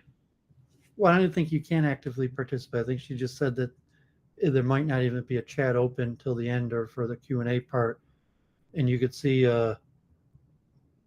there's a different link for different ones. I'm not sure if you could, if we'll even be able to pop in and out of them, or if you just have to pick one. um but yeah, so tomorrow I'll probably have in the background, like if I'm up in time or finish my work to 10:30 for the very beginning. um I'm not sure I'll read over it again, the afternoon. Then evening, 7 p.m. to 10 p.m., which would be till midnight Eastern time, is on neurospirituality. Michael Ferguson from Harvard. And then tomorrow, Tuesday, starting at 7:30 Mountain Time, their time. Uh, so I'll just give the times: Mountain Time, their time. Uh, is a morning meditation with Deepak Chopra, 7:30 for 45 minutes. Then there's planetary and keynote sessions. The exhibitors is live. That's just like a showroom there. So planetary 1 in the so on Tuesday they have just one thing.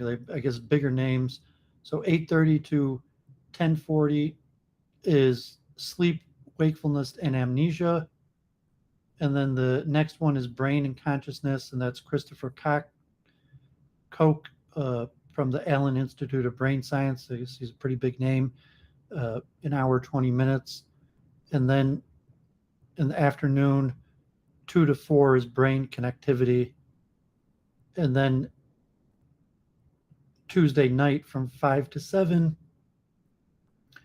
they have 4 different concurrent sessions: hard problem, brain and consciousness, AI machine consciousness, and quantum state reduction, all with 4 names.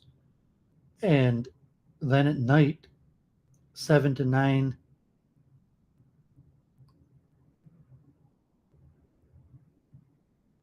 9 to 10, they have a dialogue between Sue Blackmore and Deepak Chopra. So if me and you wanted to stream a post show, probably That sounds like a great idea. Would you like me to host that with StreamYards and I can throw the link in the chat? I'll probably do it on my channel. You gonna do StreamYards? Yeah, I'll just do StreamYards. Great. So we'll set that up and everybody tune in. Well, Tuesday at 9. And so if you see, so Deepak Chopra is speaking at 9 p.m. Mountain Time, which will be 11 p.m. So that means me and Jennifer could do a post show covering the first 2 days, Tuesday at 9 p.m. Eastern Time for 2 hours. And then at 11, we could wrap it up. And then if we want, or to watch the Deepak Chopra program.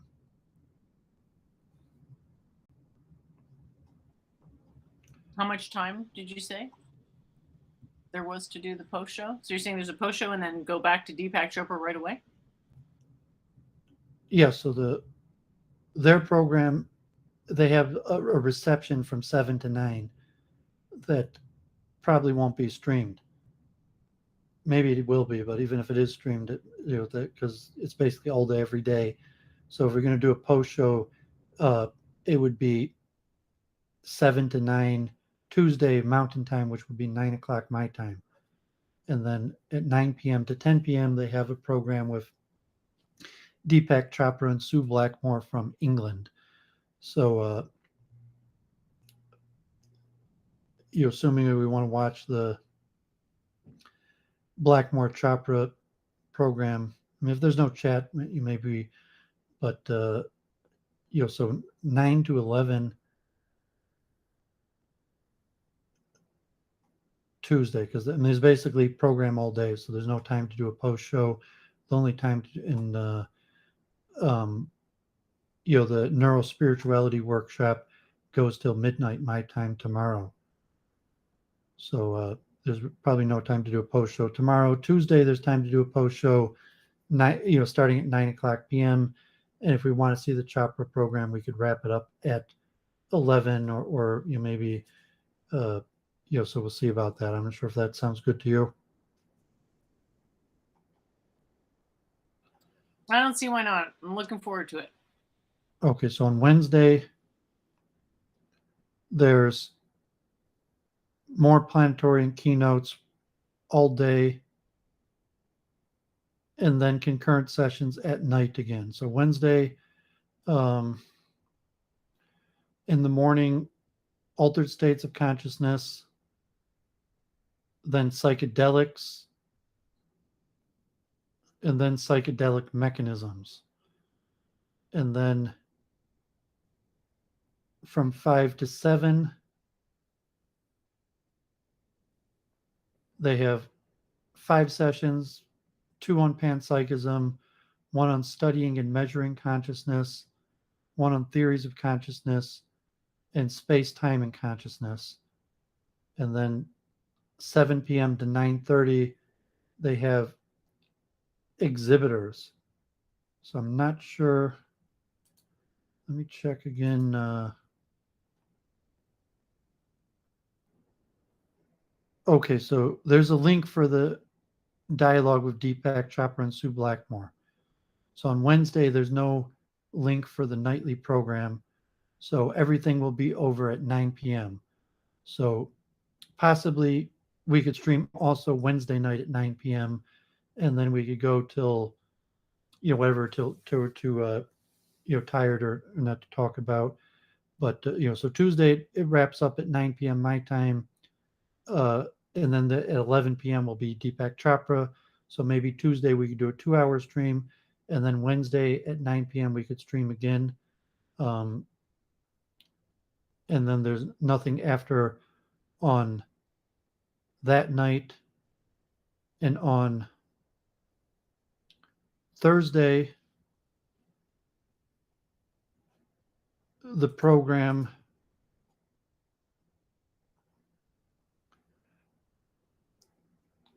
in the morning uh,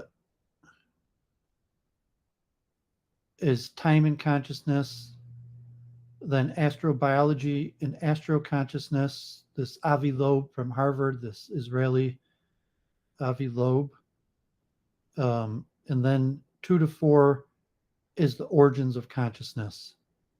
And the other things on Thursday will not be live streamed. So it'll end at 4 o'clock. Let me check my calendar real quick.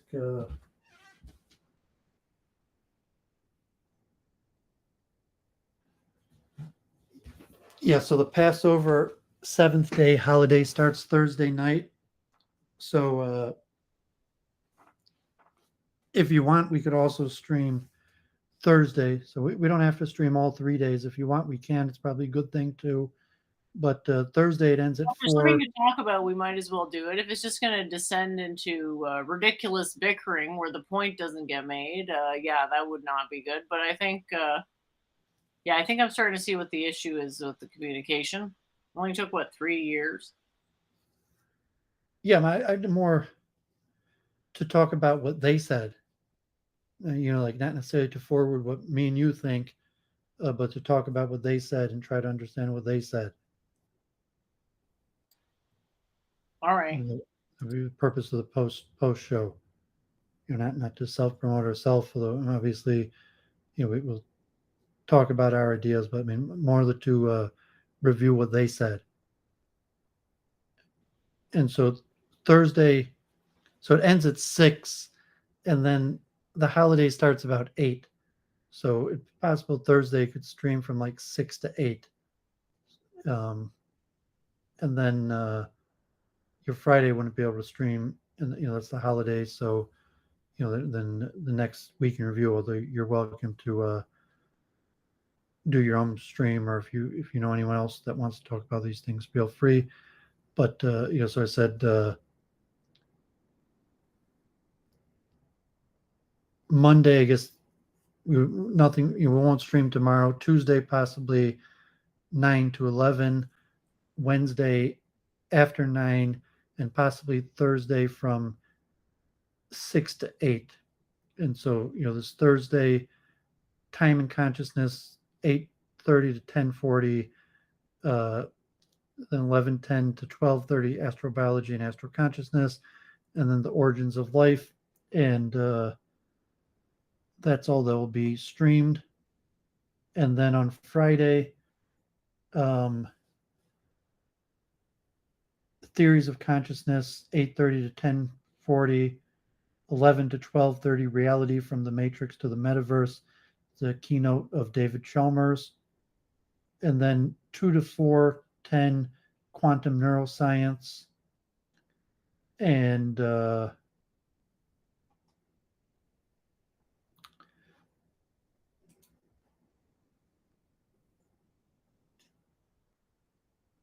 then at night, it looks like Friday night also from 7 to 9, 5 to 7 their time will be 5 more sessions: representations and perception, psychedelics and altered states, subcellular correlates of consciousness, space, time, and consciousness, and healing in altered states. So you have this email, right? I do, thanks. You got the email in this link? Yes, I did. I've got it. I think I've actually joined the call on Skype, and he was doing a bunch of test phone calls and Zoom. Yeah. Zoom, not Skype. Okay. I'll check out the Zoom one as well. Yeah, I've got the 2 emails though. Okay, I'm pretty sure it's Zoom, not Skype. I don't know what you think it's Skype. It's fine. Okay, so yeah, that's the email with all the various links for their programs. I guess they have some more stuff. So the booklet is actually 150 pages, and it has all of the speakers' bios, what they're going to be talking about, and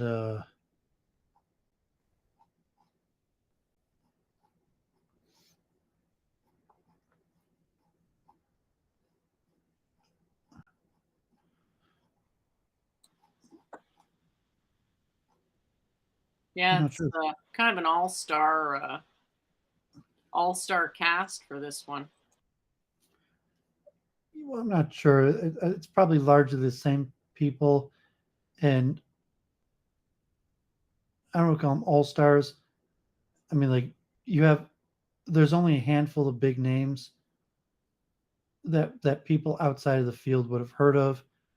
Um, there's probably some senior professors and researchers, people that published a lot of papers, but like David Chalmers, uh, even Hamarov's not well known outside of like I mean Penrose. I think they even had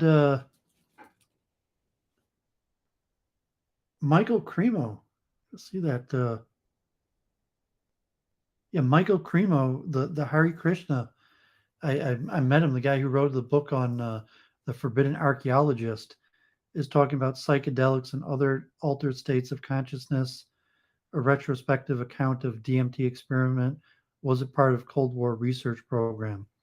From the fall of 1966 through the spring of 1968, I was a student at George Washington University, D.C. During that time, a fellow student and I sometimes experienced with cannabis and other drugs. One day, this friend invited me to an evening lecture where a scientist was going to speak about psychedelics. I went. The scientist said he was involved in research into DMT. He gave the history of its synthesis. He explained that the military was interested in drugs that would temporarily incapacitate the enemy combatants. They'd first tried LSD. And he gets in talk to like the CIA conspiracy. So I'd mentioned that the name slipping me, that CIA operation involving the Hare Krishnas. So this guy Michael Cremo, that's actually on the board of directors of the Temple of the Vedic Planetarium, and has went around the world to archaeological sites trying to show the Vedic cosmology and that man is much older. But we'll be talking about his experience using drugs under the CIA in the 60s. So it's kind of random. So he's the only person I actually know. And he came to Michigan like 8 years ago, and I was one of his drivers. He spoke at University of Michigan, Wayne State, and Michigan State University. And I drove him and spoke, and he stated that Antariksha Das, who I streamed with, you were on that stream. But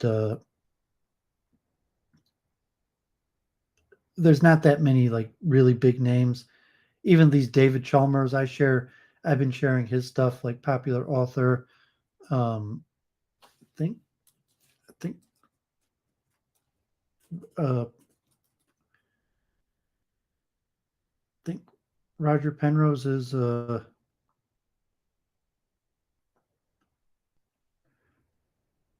Thursday in the morning planetary on time and consciousness. So Penrose is just one of the presenters, and two different was it just one?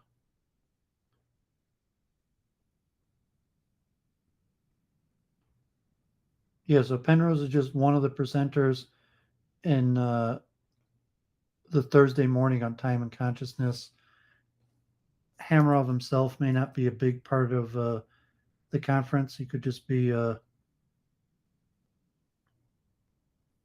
he could just yeah, he's like on Monday the afternoon in embedded intelligence. He's one of the presenters, and that's it. Avi Loeb is, I guess, a big name. Maybe, I'm not sure. He's written a popular book, maybe even like a best-selling book, and is at Harvard. Like David Chalmers, Koch, Christopher Koch, who from the Allen Institute. I've shared him before. He's written popular books, head of a major institute. Robert Cathart Harris, I've never even heard of him. One of the keynotes speaker. Brain Miss, Avi Loeb, David Chalmers, Deepak Chopra. So I mentioned that guy Justin Riddles, Like he only gets tens of views. At least he's on YouTube. But yeah, so not many big names. Although hopefully there's a lot of experts in the field. So hopefully, we're going to get the majority of experts in the field, and the majority. But and I mentioned when I shared that uh, Jordan Peterson video at the beginning that Jordan Peterson attended this conference in person twice. Yeah. What did you think of that video? We already talked about this, didn't we? We didn't talk about it for very long, though. Peterson and Penrose. Good. Went into the other topic, which we won't mention again, but yeah. Well, interdisciplinary studies are important, and what Hamrose mentioned is one of the larger interdisciplinary conferences. Like, I mean, certainly on consciousness, there's not many things on consciousness at all, but even on a lot of consciousness related fields.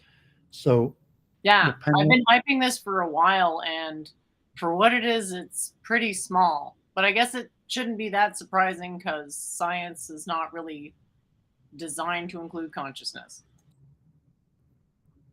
Well, it is. It's just an anesthesiology.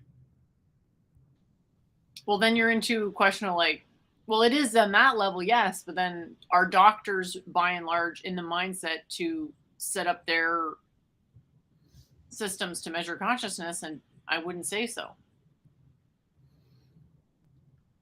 Well, I mean, they have the things on anesthesiology. I mean, we're talking outside of psychometrics, the only real scientific aspect of consciousness is anesthesiology. All other forms of, I mean, there's neurocorrelates, but is basically limited to. Well, there's psychology, right? You could argue psychology is about consciousness. Yeah, but saying that's completely limited to psychometric data. So interdisciplinary of Jordan Peterson, world famous expert in psychology, or at least pop culturally famous expert in psychology, and Roger Penrose in physics and mathematics. But it's an interdisciplinary conference that brings together all different aspects of consciousness. But I was just saying, in the current canonization of science, consciousness is part of anesthesiology because of the the black box of consciousness, that you can only understand consciousness from psychometric data. The only hard science, so to say, of consciousness comes from anesthesiology, where you could physically talk about something that's changed in the body, and you could actually measure it without the subjective output of mind. Well, you can measure it, yeah, for sure, and then collate those measurements. I mean, there's different methods. I mean, some of the methods of anesthesia are also psychometric, but they'll talk about. There's a panel on anesthesiology in University of Michigan. One of the sponsors is from the medical school in anesthesiology. That will be interesting to see the data, if they're like able to maybe pluck data from anesthetic administration for the consciousness studies, or how they do that. That would be the kind of question I'd be looking to ask. I've showed some of this data before on my streams, even on Week in Review, and when they had the conference last fall, that the type of measurements that are made to show what does it mean to be conscious or unconscious medically, and there's different forms of measurements. So when they when they administer the anesthesia before they perform the surgery, they take certain measurements. Like if you're at the dentist, he might just wait a certain amount of time or ask you. But if you're having a more major surgery, I mean, they might see that you're non-responsive, but they take physiological data to determine the unconsciousness, and so that there would be physiological or various forms of data that are linked towards consciousness, and that be similar possibly to a sleeping state where you could record the physiological changes between a person between wake and sleep. But within surgery and anesthesiology, that's the best known knowledge of the physiological difference between being conscious and unconscious. And like it's pretty clear, like if you're cutting a person open and doing things that in any other circumstance would be extremely painful, that that's what we refer to as unconscious. But there's also levels of just being unresponsive to physical command. Well, yeah, then you're into like sentience, where can you feel the like sleep paralysis, where you're aware but you're not able to move. Various things with that. I read a little bit about that, how what the anesthesiologist is doing is monitoring various measurables, that they remain in a certain range considered unconscious, and then gradually bring them out up that state, barbiturate induced state. Yeah, they're part of the surgical team. I mean, they might not do any of the, I mean, if they administer the anesthesia and then they monitor, and then possibly for longer procedures, it would be a continual administering of the anesthesia.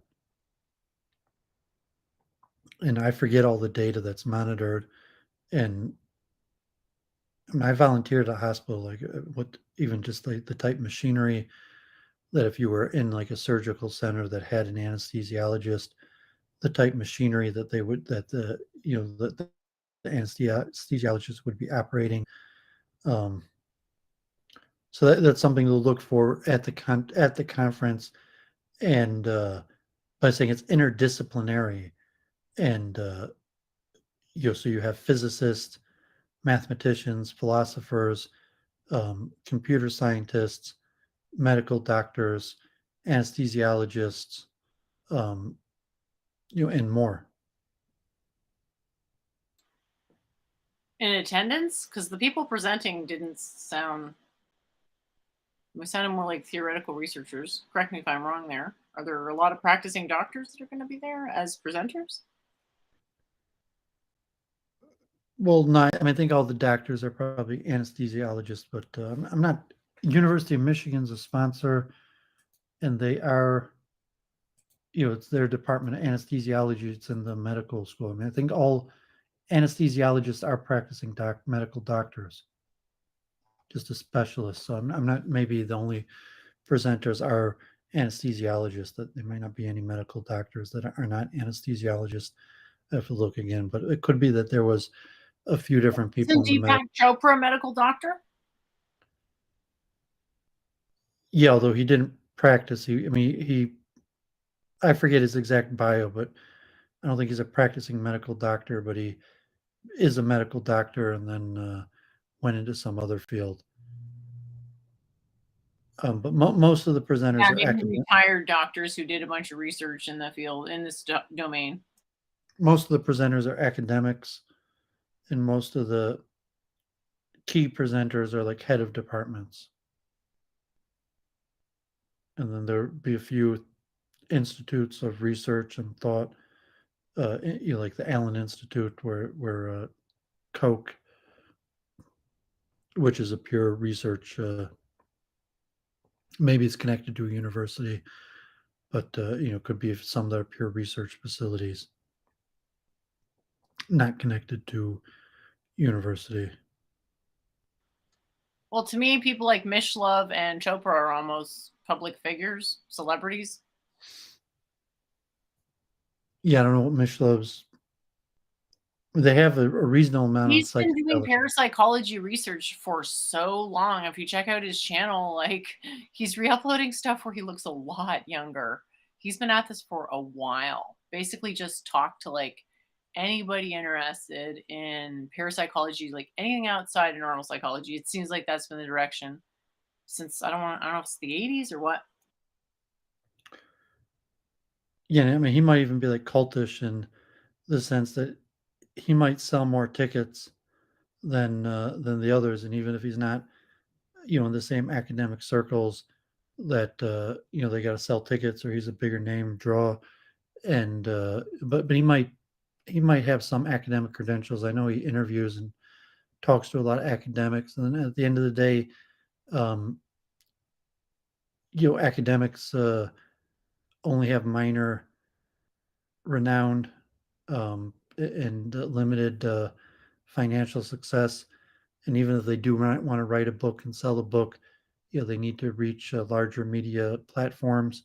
So, you know, people like Jordan Peterson, whether he's a world-renowned psychiatrist or he's just a mediocre psychiatrist that became a pop figure and is very popular, um, people might debate, but he's a well-known name, and saying the conferences, operate within a capitalistic framework of expense, and people want to get paid, and people want to make supplementary income from things like speaking and selling books. They do that through connecting to more popular figures. Yeah, it sounds like a winning formula. The public persona, well known, and then book. I mean, it's Charles Moskowitz, but obviously more successful. um no, I'm not sure. I mean, saying like Hammerov's probably comparable to Charles Moskowitz. I mean, he's not a well-known figure. I mean, he's published like okay. I mean, he's a head of an institute, but no, I'm saying even the Science of Consciousness conferences, they like only a few of their videos got tens of thousands of views. Most of them thousands of views. Even a lot of them only hundreds of views. I searched for Hamarov, like I see him, like speaking to nobody, like Charles Moskowitz. Like his average interview, uh, that one interview had like 4,000 views. It was on a larger channel. But I find Hamarov like on channels every few weeks, like that only gets tens of views. So I mean, it might even be a comparison that Hamarov and I mean, Hamarov is actually officially the head of an institute in University of Arizona Medical School. But as a media personality, like no, I mean, Charles Moskowitz is probably much better known than Stuart Hameroff. I mean, he still got 60,000 people to vote for him in an election, and has had his own radio show and has interviewed hundreds of pretty big names, even on a small YouTube channel. Like he had Sheriff Joe Arpaio, he had sitting senators, um, within media, much bigger names. But it's also a different genre that there's much more people interested in politics than science, and even like spirituality. Like I mean, Deepak Chopra is bigger than Charles, but like Deepak Chopra is one of the biggest names in spirituality, and in reality, there's more What people about David interested. Frawley? I haven't even heard of him. I don't think. I mean, even like All David right. Chalmers, who he has written some of the most popular books on the subject. I guess Yogi Adinyanath doesn't count. I'm not even sure, but I'm saying they're not in larger culture. They're not big names, even compared to politics. Like I mean, someone like Nick Fuentes is a bigger name than maybe even the Deepak Chopra. Like, it really depends who you ask. It's obviously not the same audience as me attracted to both of those people. There's like not a big overlap in those audiences necessarily. Yeah, just talking numbers or popularity, but not. I mean, it's not. This isn't very popular. Like, there's probably no way to make it popular. It's only interest. You could try to, you could say it's important, and that's why people, doctors get paid the big bucks. But like, like, you only ask a doctor, you only care about these things when something go wrong, or a few people that are academically inclined. Even like spirituality, it's very important, but most people don't really care that much. And so, in terms of logistics or putting together programs, that's why I said Stuart Hamerov's kind of also like a quasi spiritualist, and even on his Wikipedia, it has negative statements about his scientific acceptance. But at least he's making seminars, and it's probably necessary that if he didn't have quasi spiritualist, there probably wouldn't be a seminar. People wouldn't come. It wouldn't be the only the handful uh, of people that get paid to research this related to grants. In reality, one of the best funded things is medical research. In terms of extremely wealthy people who make donations, like David Rubenstein or something like that. One of the most popular things to donate to is to medical research, and sometimes scientific research in general. Like um, the name slipping me of that. He was at the last conference of the mathematics professor you're watching that has Weinstein on a bunch in California. Math professor in California. You used to watch or his video a lot and memes watched. He was part of the last conference in the fall. Talking about Wolfram? No, he's the professor in California who has a popular YouTube show talking about physics. Oh, I want to say Brian Keating. Brian. Yeah. So he's actually at a department in university, but has private funding through the Simon Foundation. As opposed to Wolfram, who heads a business that sells a product. Keating is at a university and has private funding. Um, but university, like top universities, could have large amounts of funding. They're not generally that interesting. Even University of California TV, um, they might occasionally have like a popular, science lectures, but not even like that. That even Brian Keating, even someone like Weinstein having tens of thousands of people watch his show on mathematics is he is an anomaly. He's from one of the biggest names, and he's also kind of like as a pop, like minimal celebrity, Joe Rogan or various things. That's also based on some amounts of disinformation. No, that last bit, no clue what the context is. Like with Kurt Mungle and and the aliens people, that type of thing, or what are you talking about? Um, well, yeah, I'm saying that increases his. Well, I mean, he's self-funded, so I'm saying like Brian Keating, someone like that, your average person, like Hamerov, that is head of a university think tank institution, has grant funding, and it doesn't matter that they're not popular. Someone made a large donation for research, they're involved in the training of doctors or the next generation of leadership, and it doesn't matter that the general masses have no idea who they are.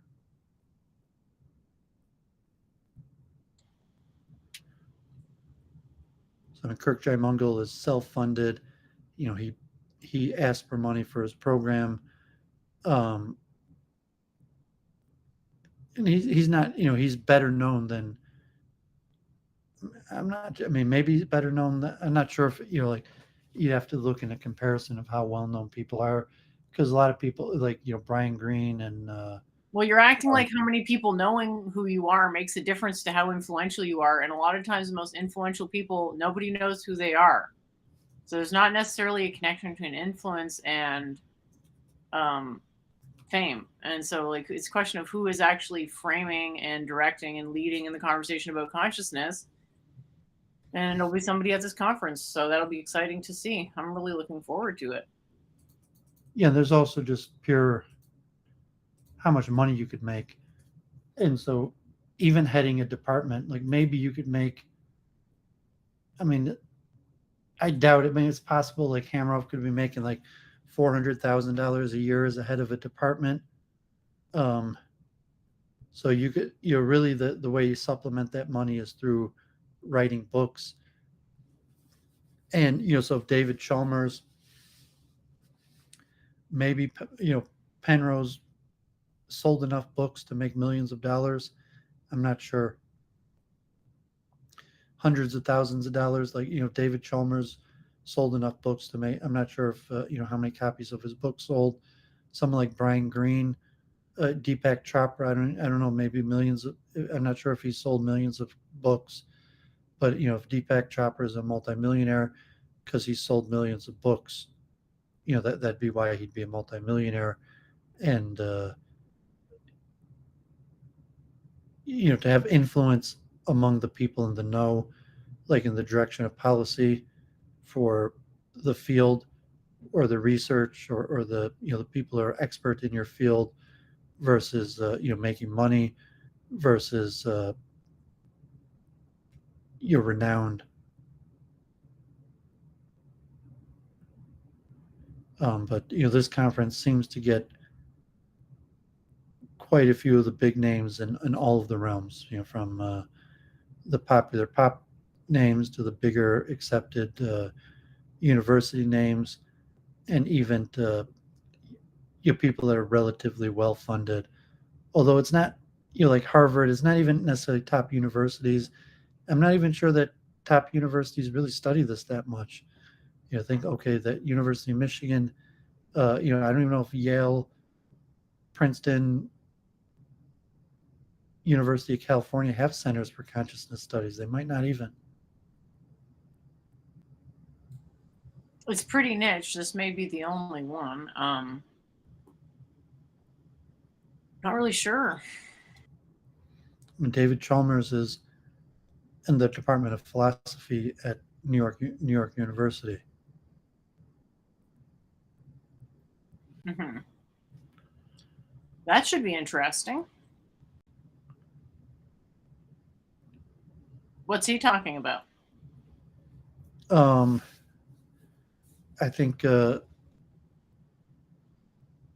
the metaverse, the illusion of consciousness, or like, are we in a machine? But it's all in the book, and that he's a keynote. So when he's speaking, there's it's just him. It's presumably he's a big enough name that everyone watching will want to attend, will want to be watching him. Okay, is there anything you wanted to share this week? Did you have anything you wanted to review? Well, Or share? I just put out a video which is talking a little bit about a compression technique, which was a result of another unresolved conversation. I don't know if you got a chance to check it out, but With just your 1 minute video? yeah. Yeah, I watched that. I mean, right before you went on. I usually try these things out on my husband, much to his chagrin, and he seemed to be able to follow at least one level of it. What about you? Maybe I didn't watch it well enough. If you, mean like levels to follow. Well, it's a compression technique. I didn't try anything. If that was Array, it's a bit of a circular array, but you start with nothing and nothing remains in the center as a magnet that attracts these other states, because everything is maximally close to nothing, because nothing is like this privileged state based on whatever. It's a parameterization thing, but it's multi-level. I was trying to think, like, why can nobody understand what I'm saying? Like, what's the problem? And I wrote it down. Obviously forgotten, but there was, okay.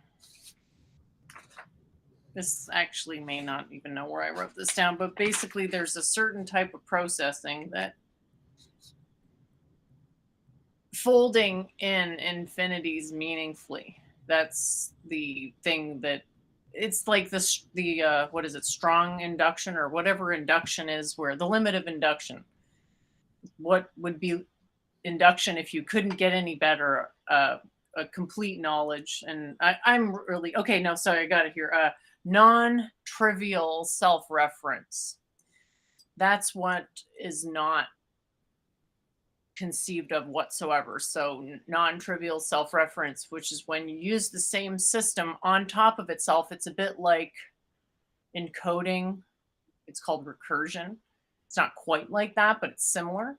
So you can keep using the same compression technique over and over and over. And this null infinity unity compression technique, I was going to do like a derivation. I didn't get that far, but I was going to continue working on it. And I could talk through it, but I mean, you seem pretty tired, and I don't want it to turn into like another, you know, misunderstanding or whatever. So we can wrap it up for now, and I can like ramble a little bit, but just with the like asterisk that I haven't said it out loud before, and it's probably going to sound bad the first time I put it out there. But I'm hoping to be able to express a good bit of my model as a result of this particular compression technique, where basically it's pursuant to our last conversation where we talked about, not on Week in Review, but on the Discord chat, where we talked about the 4 different forms of infinity and eventually building a path to how to conceive of infinity for various purposes and so on and so forth. And because there's properties in common with unbounded sets and infinity and unity, and for one and infinity and null to be all connected conceptually, that's a jumbled mess when math is sort of separating them, and but our conception of things keeps tying them together, getting an interference. And yeah, so without getting too much of a ramble, I guess we can say goodnight to you, Doovid, unless you want to. I mean, I doubt you want to participate in this conversation. First time for everything, but yeah. And then I also did a GIF. This is another thing. Oh yeah. Dude, you want to head off? I'm just going to talk about like quantum stuff probably. I don't want to like bore you or waste your time. I know we got a big week ahead, and I can't wait. And check out Doovid's channel, which is in the chat, or sorry, in the description. We'll be streaming there all this week with some awesome shows relating to the Science of Consciousness conference, which Doovid has graciously paid for my attendance, which I humbly hope to make that worthwhile investment for him. Really appreciate it. And yeah. Okay. Yes. Have a great week, everybody. Yeah. So I guess we'll probably just message on Facebook, and we'll see, whether there's a chat or, so hopefully I'll be ready, finish with my activities to make the morning session. If not, and, so Tuesday at 9 p.m., maybe we'll stream for 2 hours. Wednesday night at 9 p.m., maybe we'll stream also, and then possibly Thursday at 6 p.m. we might be able to stream for like 2 hours. So have a great week, and looking forward to the conference. Take care. Have a great week, everyone.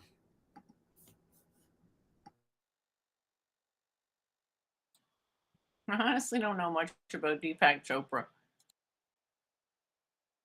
He got crushed in that debate with Richard Dawkins. And in terms of what he's put out there, like the first thing that's coming up here is Jesus. So the probability that I've dabbled is low, very low. Although I do know there's such a thing as a Chopra quotes generator. Anyway, so let's see where we are in all this. Yeah, so there we go. I watched that video, superposition. Yeah, superposition in Einstein. Quite a good introduction, or sorry, entanglement in Einstein. Oh my God, been harping on entanglement all week here, and I said superposition. How embarrassing! It's all getting mixed up together because, like, it's perfectly normal to expect that when a field starts out, like we're like, oh, we're in a new field, quantum mechanics. It's going to take enough. It's going to take a while to generate enough data to see if the suppositions were justified or how.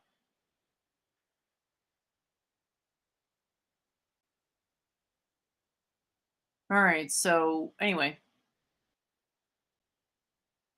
we have all these words floating around in quantum, and some of them are super vague, so they're frustrating because they don't really mean anything. Um, and then other things are confusing because they seem to mean different things on the one level, and then this meaning somehow converges, which we've looked at before with the one link, uh, which I can share right now. I mean, it's not great, obviously, super niche stuff. Takes a while. I mean, if people don't understand how to frame stuff, and not going to know how to frame it, how are you going to measure something if you can't frame it? So, just dismissing anything in consciousness as superstition is basically leaving a huge unknown. You're not allowing science to access consciousness. Um, so I don't know if that's a good idea.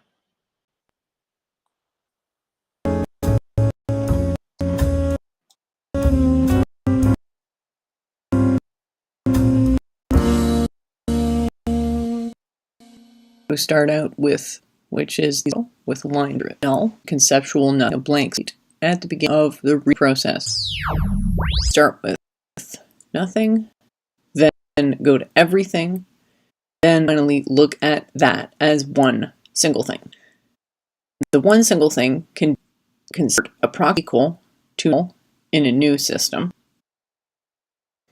which would give a new unity, or 1 prime. The compression technique is thus an ordering principle, which takes the totality and ranks it relative to a state without attributes.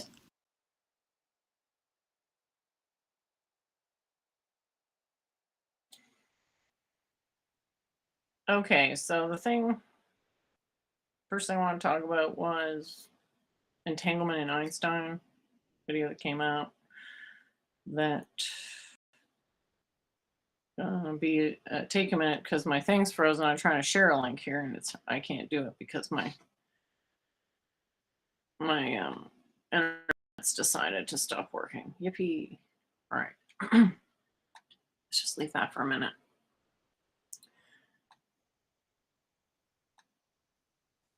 You can look it up yourself. I forgot the guy's name anyway. It's entanglement in Einstein.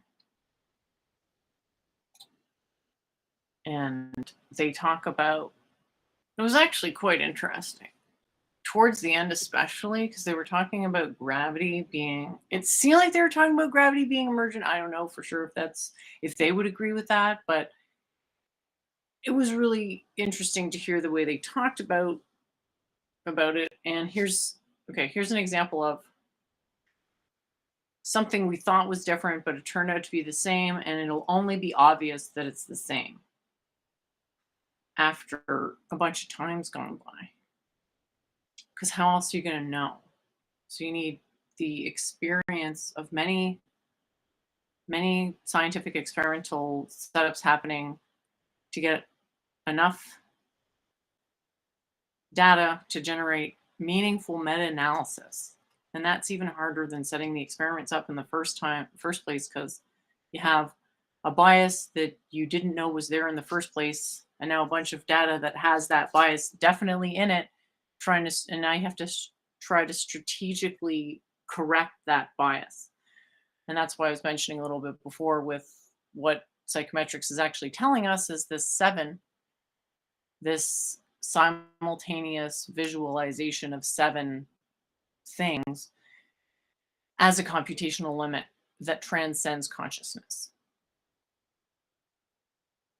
So this link here, this is probably pretty niche, but it's worth just having a look at the words being used, not even necessarily having to go into the concepts too much, because who's to say if the people who talked about this really, like, how deeply do they understand it?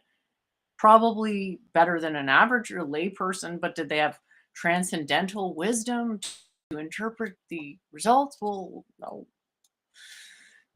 no reason to presume that. Anyway, so bridging entanglement dynamics and chaos in semi-classical systems, it's what does it mean for something to be entangled? What does it mean for a system to be chaotic? Because when I think of chaotic, I think of disordered. And even though the degree of order decreases, to speak of absolute disorder is nonsensical for the same reason that we have this dependent arising. Just because we have dependent arising doesn't mean, like, okay, sorry, let me start again. Dependent arising may exclude the possibility of independent arising. And so to assume something that can't happen based on the structure of something else that you didn't think about is eventually going to cause what amount to artifacting errors in your data, which won't be obvious until enough time's gone by when someone can look back and actually look for these errors and realize, oh, like, everything is fundamentally signal processing. Signal processing is fundamentally extremely susceptible to sampling bias, blah, blah, blah. But this greater principle, in spite of the sampling bias, is going to shine through. And then using the identification of the principle to interpret the data that was initially erroneously framed. All that to say, that was a really long ramble, but I'm trying to more copy the style of talking of other people, which apparently is long rambles in this style. So, just let me know how I'm doing there. That chaos and entanglement might allude to the same concept. That may end up being some different word that's neither of those words, but that there's a connected notion of having not yet observed a system. So what does it mean to take a system from being observed in theory to being actually observed, i.e. interfered with, i.e. this is our working definition of consciousness as an observation process? We're saying, yeah, it's waveform reduction that actually does something. So standard motion. So here we have chaos, entanglement. What could possibly connect these two? Well, the fact of not having been observed yet. Entanglement is, I would say, the better word to refer to a pre-observational state. So we have, always coming back to this 3 + 1 thing. The 3 + 1 is a potential number of observables. And I use that as a metaphysical primitive because it's relatable to the day-to-day experience, right? So if someone's going to deny that 3 + 1 is an intuitive primitive, well, you'd basically just want to say that they're unreasonable at that point. If you're trying to get into this line of reasoning as in terms of like a starting point that won't waste any of your time. Because some people, like, frankly, just have built their entire worldview around certain things being true that they're not willing to question. And so that's just, yeah. Everybody's a bit different in how they conceive of things. But basically, chaos, there is one definition of chaotic, which is sort of vague, but it sounds like it's saying something, which is that as the system evolves in time, its conditions depend more and more on its initial conditions, which for a periodic system, which most systems, I mean, if not all, are cyclic periodic, it's a nonsensical condition.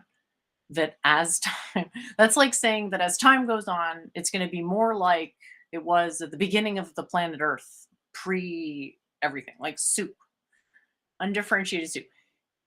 To me, it's nonsensical unless you're saying that that is the definition of a cycle. But if it is, then you can define it way better because it doesn't have this possible confusion.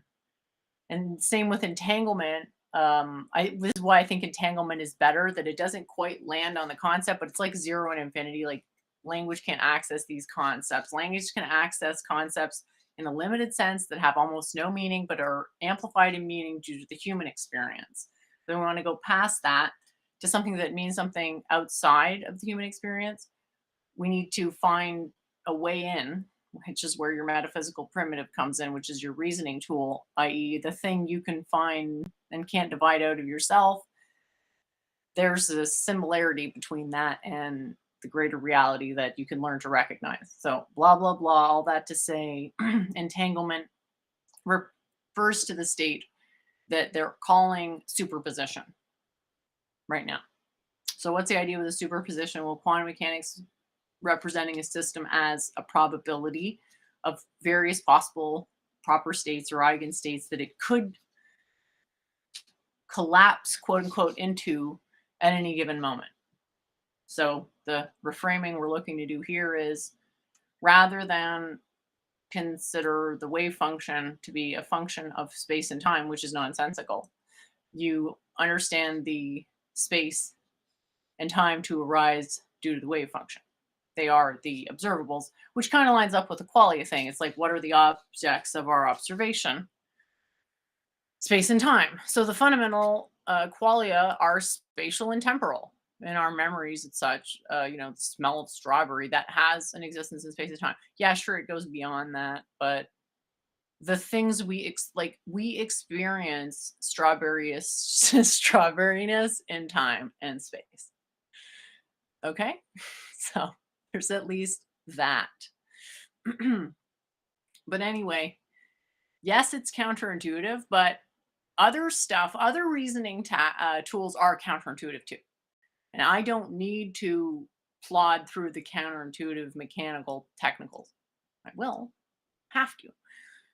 I wouldn't have to, rather, if people were actually sympathetic to predictive models. But because there's no ability to understand what that means for most people, that's meaningless. That's why the conversations where people are saying novel testable predictions, they're basically saying, I've set it up so that anything you present me, I can say no. My worldview is tolerant to new information. You're never going to get a novel testable prediction, just because I think it really boils down to novel being way too specifically defined, that it's like, well, you'd have to be right by accident. So that's one to look at. This is just to bring, that whole ramble was to bring attention to the point that entanglement, chaos, and superposition, there's a common thread and definition there. Just like with intelligence and consciousness and awareness and blah, blah, blah, like there's a connecting thread. I'm not trying to irritate people by showing the problems of definitional self-reference. I'm trying to get people to come to the conclusion through experience that it does make sense to actually agree on definitions that aren't self-contradicting, aka non-self-destructing. Observation tolerant, self-referent. So what's this going to look like? Eventually, entanglement, I think, will be the term. That's the state pre everything. To say that's the non-differentiated state. And you can think of it in a variety of metaphors, but it's the state beyond metaphor. Coming back again to this compression technique, and why it's so powerful is it really does allow for the most meaningful, accessible information to be reached coherently. That's this model. So in terms of how hard it would be to learn, I have no clue, but there's a level of comfort and understanding with thinking of things this way. Sorry, they're never that far from intuition. So one, null, and infinity actually do mean those things. They are intuitively matched up with them. Null is actually the absence of a thing. Infinity is a bunch of things. And then one is the set of the infinity viewed as a single thing.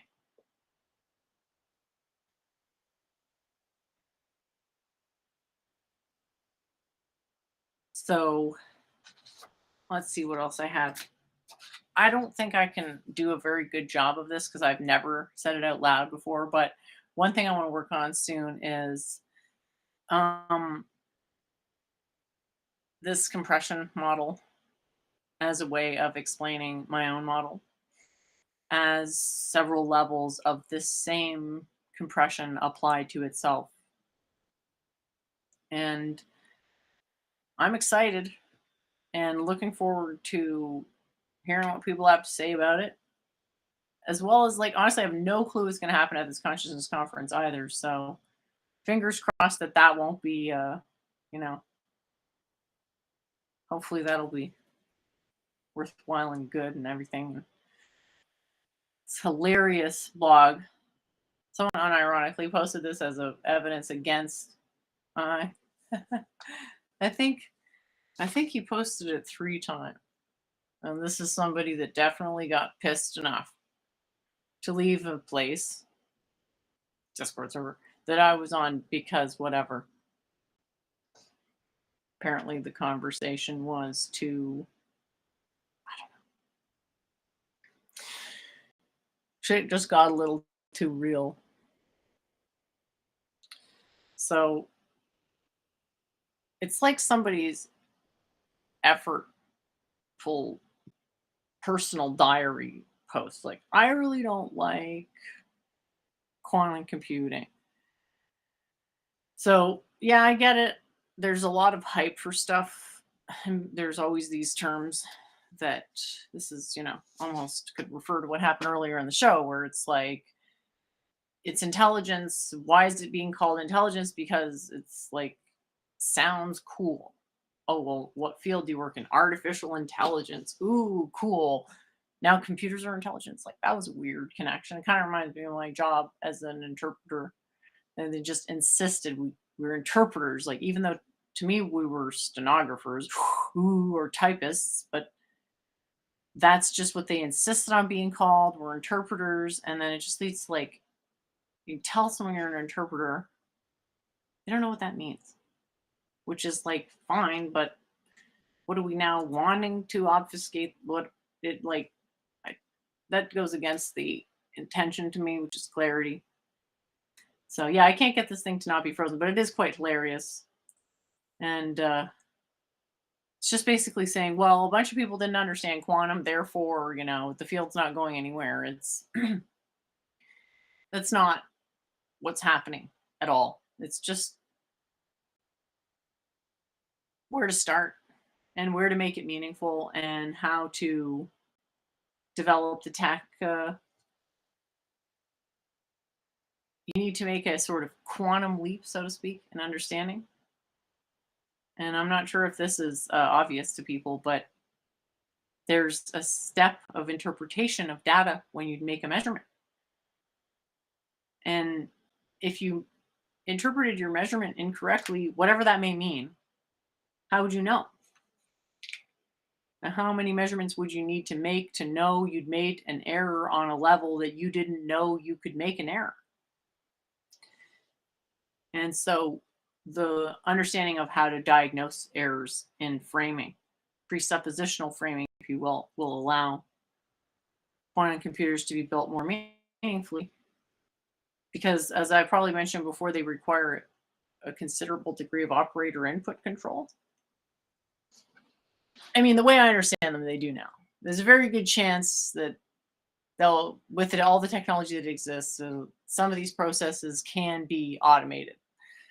But just based on what I know from experience, that even if there's an advancement on the level of the tech and quantum gets integrated meaningfully, which would be great, that still will very largely lean on the ability of the individual operator. So compare with somebody who is making things with a 3D printer and calibrating that system themselves. Now, obviously, quantum system would be much more complicated. But it's on that level where it's, I don't want to say, yeah, the bottleneck is the person, is the operator, not the quantum computer. Like, it's not going to be a Skynet thing where it's going to solve problems like, quote, morality and stuff. And that's a bit, it seems to be framed in a way that makes it a bit unresolvable. All right, so let's see what my notes were here for. If there's any questions in the chat, that's cool, or any topics to go into. But yeah, I should probably just say this out loud for practice. So it's the fundamental level would be absolute non-dualism, and there would be no differentiation there, so null differentiation, infinite differentiation, and there would only be one state. So this would be where I interestingly had a conversation about this recently, which was about, I'd never seen the argument made before by the Hegelians about how cause and effect, according to this model, was somehow self-refuting as a concept, in that there would, no matter how many causes and effects that there were, somehow be a situation of effects being in the past of causes, which, well, I guess, inverted the initial function. I don't know if I can even go for this argument, but it is an interesting argument. And I would say, if pressed, since non dualism is the starting point, you could just say the effect is actually an illusion, that everything is a cause. And that's what this is. So you have one substance, which is just a cause. And you can say, well, that's not intelligible. And I would maybe agree that for someone who's never thought past contrast, it would be unintelligible, because until you can get past the contrast based thinking, only contrast based stuff is going to seem intelligible. Now, it's a different question of what does it actually mean to be intelligible, but let's talk about in the context of an impression of understanding, without sort of, you know, going too deep down the rabbit hole of the asterisks of that doesn't actually mean anything, actually means the opposite of what it seems like it means. It doesn't matter, because there's always different levels of learning that you have to be able to parse through. Most people are just never going to be interested in the absolute most abstract level of super, hyper, whatever, pan-dimensional tran reasoning or whatever. So level one is the super abstract one, but that's always the starting point to sort of remove the clutter. And remember what the point of the reasoning process is, which is minimizing presuppositional bias, but not just not just thinking that it can be fully erased immaturely, tabula rasa, actually like a Christian, but rather strategically with wisdom of old. So the next level would be the state exclusion. So is that a contradiction? We go from state inclusion to state exclusion. Well, it's not a contradiction. It's just that the limit of state inclusion is state exclusion, because we can look around and say, well, it sure as hell looks like there's effects. We're stuck in a linear causality, a perception of linear causality. And that's sort of I don't want to say the quote central problem, but there is a limit of, whoa, like our reasoning faculties tell us that there's, number one, causality and space-time don't have an absolute essence or a permanent essence. And then trying to get close to what does results in several, whats and whatnot and everything. But of course, it sounds completely contradictory at first. But then you realize that it's not a contradiction, because one is a model that applies in a certain range, and the other is a model that applies in a different range, and those ranges don't overlap. Because the primary range where everything is cause, that's the advited, the philosophically non-dual stage. It's not possible to make value judgments on that stage. That's the stage that makes the value judgments better by acknowledging, but it itself is bereft of value judgments. And then level two is like value judgment as a concept. Like if the universe was making value judgments, what would they look like? And really, it's just as simple as saying, it's this like quote simulation of separateness or distinction or quantitative exclusion. And then you go to the limit point of that.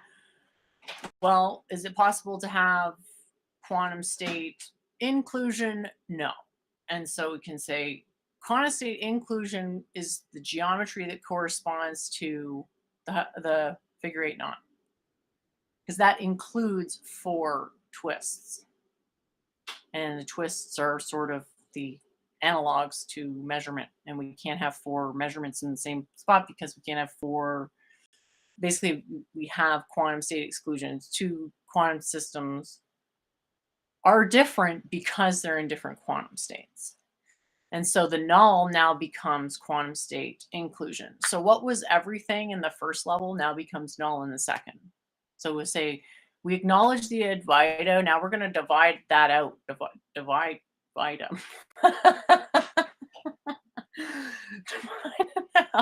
So they're saying, yeah, you get that?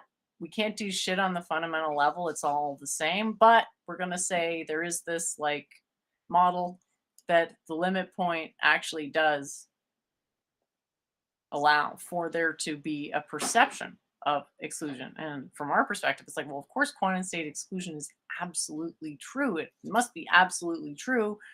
And so there, maybe there's an argument that we can't conceive past that point, but it's still worth acknowledging that it's possible in theory to conceive past that point, if only for the, tip of the hat.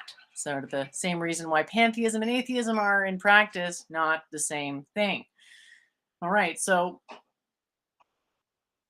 that's the second level. And then since I'm really not, I'm not practiced enough that I don't want to make a mistake, I'm going to wrap up, but I do appreciate everybody sticking around. Oh, Anders is there. Nice to see you. And I don't know if anyone had anything to say in the chat. And I'll just quickly scroll through that before we go. Oh, thanks for the questions, Anders. I appreciate it. Let me just scroll up here.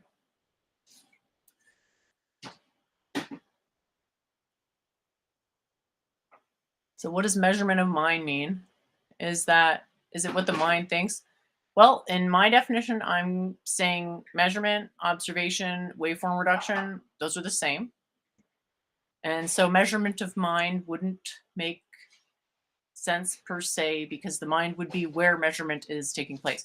You got to remember that my system has an entire pre-physical framing. And so mind is pre-physical.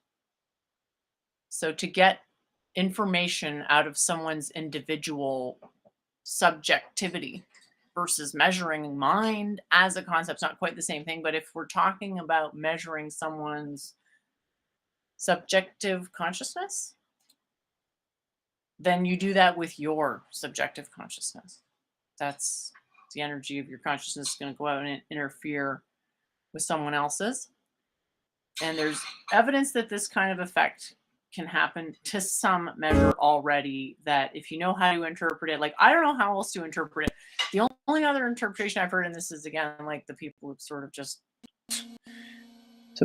sort of oopsie, yeah. Oh, sorry about that. Anyway, they'll convince themselves of basically anything. All right, let me just pop back here, make sure I can remember here. So is it what the mind thinks? Yeah, again, you sort of have to be careful that this mind thought distinction is a transcendental concept. So we have a mind, sure, but our individual subjectivity is not subject to the same principles of the mind unifying principle, because cosmologically there's nothing beyond mind. And it's the ground, or it's outside of the observability altogether, depending on how you frame it. So that's, I'm going to go into this more, but there's a whole bunch of analysis, including some geometry, before you would get to something like observation on the level that we're thinking of it in terms of our mechanical experiments. Okay, all that to say that the waveform pre-exists the measurement, and the information is in the waveform. And so we want to use the structural waveform information to calibrate measurements, because right now measurements not very well calibrated. So all that to say, what it means to measure a mind really depends on the domain. But from how I understand it in psychology, it's using your mind. Oh yeah, I remember the experiment that I was going to look up, was that staring into someone's eyes changes your brain frequency. So apparently, and this is Science Alert, a little bit of an older article, but yeah, if you look in, they did an experiment. If you look into someone's eyes for I don't even know how long, your brain waves will change somehow. And I've heard the excuse for the people who don't change their mind is like, oh, it's just a pattern recognition. So you recognize a pattern. Well, okay, if that's the answer, if it's just a pattern recognition, then why is that pattern special? And why is staring at some other pattern not going to induce the exact same effect? Like, it still doesn't really account for anything, in my view. And yeah, I don't know if it's obvious that the quantum thing solves it because you're just dealing with interfering quantum waveforms, and you would expect them to have an effect on each other if they were capable of interfering. And since you're looking into eyes, those are both receptors, so they're capable of observation. So I'll try to find this article, but my computer is really, it's struggling right now. It's really struggling right now.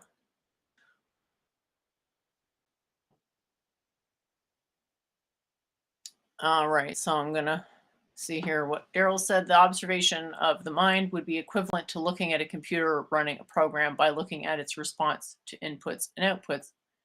Yeah, if we're using the universal mind, sure. If we're using relativized minds, well, then it's a question of like, I would approach that as, can you know your own state of consciousness? And I would say no, because you aren't conscious when you're asleep. So there's aspects of the process of your consciousness, which is the ground, remember, can't be unconscious in a true sense.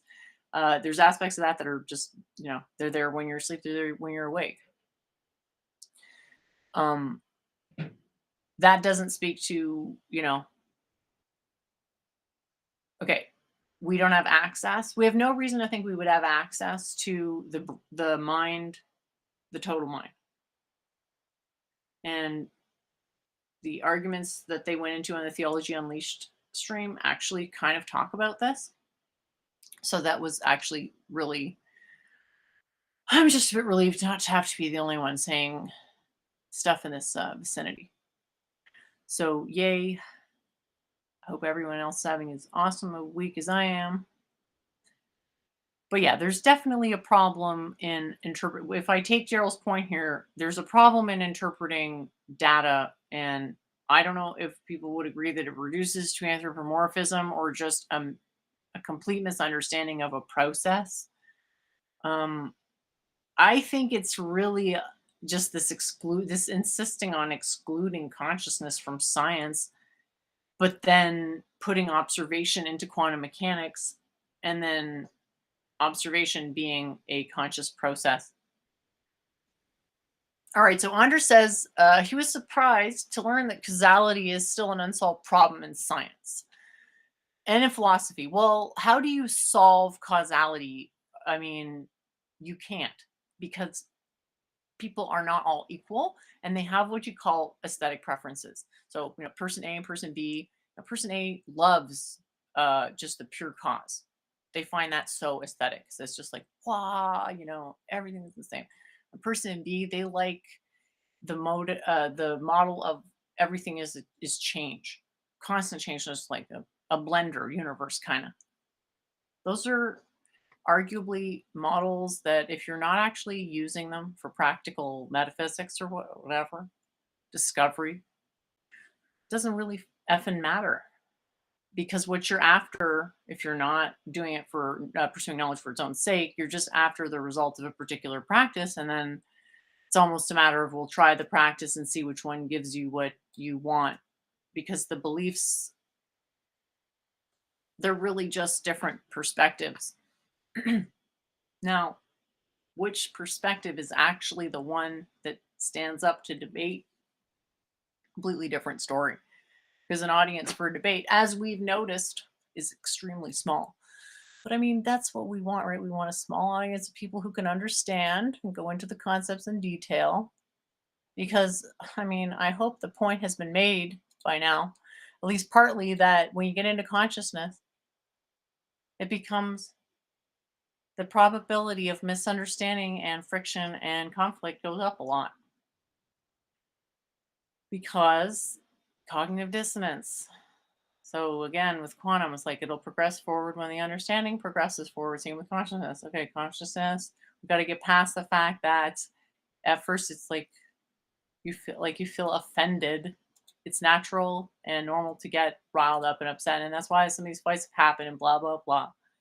But eventually you just have to make that choice to like not blame others for the offense that you take and focus on just standards for the commons that are something we can all well articulate rather than oh my god, it's like okay, yeah, I didn't mean that. So causality, back to this question or whatever comment, is a very good one. Will it ever be resolved? Well, maybe, but that's like saying, will humans all ever believe the same thing? We probably do to like in one sense, like we all kind of agree that gravity's the thing, but we're different. So to say we'd all agree on the same philosophical school would be saying that we'd be erasing distinctions that have existed since these schools have existed. So traditionally, this understanding has evolved because to go into super abstract, like what I'm talking about with these super abstract, fundamental non-dualism deriving, blah blah blah, I'd rather be working on honestly mechanical problems because it'd be applied tech, but nobody's even convinced that the tech can be applied, so it's got to like curse back to an even more abstract and da. Sometimes it's worth doing just to show that something's, I don't want to say fruitless, but not the thing that you thought it was for getting what you thought you wanted. But ultimately, causality can be resolved, but people aren't after largely a resolution on causality because they're looking for a model that's useful for what they're trying to apply to, even when that thing they're trying to apply it to is causality itself. I mean, you could argue that's what physics is as it stands. So here's where it comes the point to reiterate principle versus a thing we think is already known totally 100%, like what an apple is. Okay. A principle is not something you could point to. And as an instance, no instance transcends a principle. Some can be closer than others, but there's no such thing, right? So causality, because of a lot of reasons, we're never going to have a unified view of causality. We can all potentially agree to the principle of causality. And then we can talk to each other between schools. If we can agree to causality as a principle, it's meaningful to have a debate. If we can't agree as a principle, there's essentially nothing to debate on. Because even though my system is tolerant to these extreme versions of understanding, like to think of causality as one thing in physics is absolutely incoherent. I don't deny that. But yeah, everything has an aspect, Anders, of canonical conjugation. So even philosophy. So you see that science has the strength that philosophy lacks and vice versa. You can think of it as progressively more zooming in. Each time we want to zoom in, we have to use something like a magnifying glass. And a magnifying glass imposes a bunch of wonky effects, artifacting from the process of instantiating itself as an amplifier of the signal. By understanding pre-measurement attributes of the vacuum, um, we minimize the error, but we know it's necessarily non-zero because of like a necessarily non-zero error doesn't mean you give up on the concept of error calibration. It means you axiomatize the minimum necessary error. You say it's like, fine, it's there. Fine, I'm always going to be wrong. Like, I don't care. If you don't care that you're always going to be wrong and you do philosophy anyway, you're golden. You're probably going to be a good philosopher. It's very hard practice. Yeah, so I wouldn't worry too much about these mind thoughts things past the point of understanding that it's a model. It's a model that was obtained by many various things together integrally, but fundamentally about reasoning what can exist in the absence of other things as a process. So the mind thought distinction as a process is extremely good as a compression technique because you're saying, give me the system as a whole. Give me the dependent set as a whole. Bound me the dependent set as a whole and give me its first harmonic. Give me its first meaningful harmonic. So if I take the ocean as a mind, then the thought is a wave. So right there, I've ordered my system according to this model. Now, does that mean anything? Well, not really, but it just shows you that it's a model that happens to work on every single scale, which is why the conclusion is, well, we exist in the mind of God because the mind is the ground, because we can't, it's like our version of solipsism. And Hunter said the collapse of the wave function in QM. That's connected to it. That's sort of a different problem. Like, you want to open the door to the collapse thing. You're talking about problems with like interpreting math.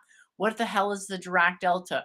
How do we justify the normalization and renormalization conditions? How do we account for conservation of dimension and failure for the Euclidean paradigm to be extendable to what we're calling a manifold? All this stuff. I mean, at the end of the day, the word collapse is itself confusing because it evokes images of like complete destruction, like heat death. That's just not what's happening. So collapse is a bit like the opposite of creation ex nihilo. It's like destruction into nothingness. That doesn't, like, neither of those things are really a thing. And I think, having sort of very tentatively looked into the Mad Dog Evereshian stuff, is that's their claim. And it's like, nice intention, but your math is metaphysically, makes me think of a mama so fat joke right off the bat. But anyway, the collapse of the wave function in QM. Yes, there's problems with that, but please repose your question because I actually have no clue what that relates to anymore. And Daryl is now coming up to bat for causality. Thanks. Last time I thought you were against causality. I guess we've switched again. It's not about whether there are causes and effects. Like, I'm not denying that there are. It's about whether the principal engine of causality is always the same throughout the cosmos, and it's not, because the cosmos can be accurately described as a ongoing change through domain of predetermined possibility, but nevertheless ongoing change. No way to abstract a permanent substance essence, as some have called it. But definitely there's a connection between waveform, or wave function collapse, what we're calling wave function collapse. There's a connection between that and causality as we understand it, which is that something makes something else happen. It's just a question of, like, how do we understand that? Because if we've got this jumbled understanding that the wave function comes out of space and time, if space and time come out of the wave function, how are we going to understand if the model is literally backwards? Andra says he thinks the Wolfram model is fairly correct. A model cannot be correct absent data. Models can be better or worse for parsing data for different reasons. So it's not a model unless it makes predictions. I do think the structure as it exists could be very useful, because it's actually hilarious how close the Aristotelians are on this. That x, like, if you start with this x equals x notion here, you start with that and then realize that equals is basically an association of meaning, a pointer for meaning. And you can say, well, anytime you're pointing towards meaning, you're becoming or trying to become conscious of something. And every time there's consciousness, there's an observation, and every observation changes the system. And so or anytime you're actually equaling in a meaningful way, that x doesn't equal x because of the observer effect. So that, plus the fact that our brains are essentially inverting the conscious field in the interest of simulating a single self.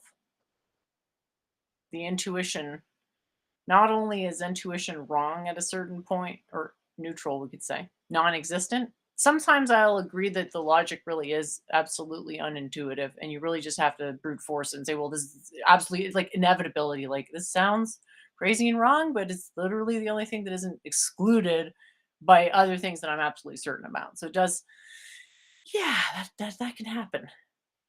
Again, the number of people who actually study this stuff on its own are going to be very tiny. It's fun. I love it. I do it all the time. But don't think you need to study it to use the tech, because most of the time you just the infinity goes in the engine and you forget about it and you apply it. But yeah, everything being a graph of relations, and you want to think about modeling, what means to model in an updating way meaningfully, that we can use this tech, like degrees of preserving. Okay, think of like a linear map. What does a linear map do? Well, it preserves angles and, well, sorry, it preserves distance, whatever. It preserves something. And observation is the very act of non-preservation, but observation isn't changing the system that much. So it's a minimal deviation. So the question is, like, how big is the deviation from what it would be if it was undeviated? And the undeviated state has a bunch of information in it. This is literally already being used tech and voice ID. So, all right. Daryl says there's no indication anything in our universe is not the result of some cause except for the universe itself. There's no evidence that the universe is caused, because for that to have meaning in the way that we're identifying the meaning, it would have to be distinct from the effect. So you're basically advocating for the Christian style cosmology of creationism. So this argument that everything that begins to exist has a cause, the universe began to exist, therefore the universe has a cause. Yeah, that's not, like, that's definitely self-refuting. I don't want to go into that again. Strangely, having it's very strange to have Leo Gura cited in this chat, in a non-derogatory way. Sorry. Um, yeah, it's important not to ascribe more understanding. Like, I know it's easy to think, oh, Jen doesn't know what she's talking about, but it's good to maybe spread the uncertainty around and just, realize that there's just human foibles. We like to think we're a lot more certain than we actually are, and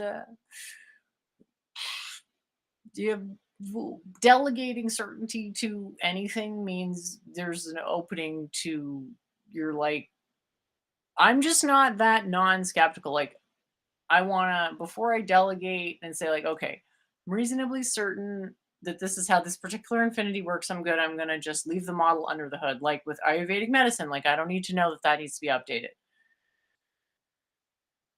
You know? Like, if Krishna's here and he's like, by the way, you need to add a fourth dosha, we can talk about it, but until then.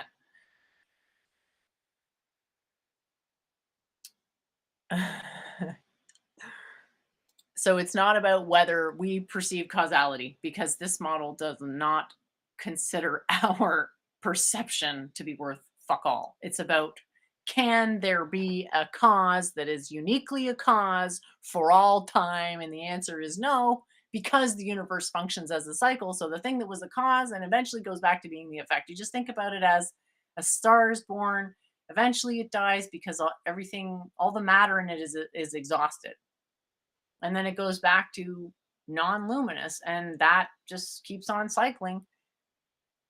There's no external cause.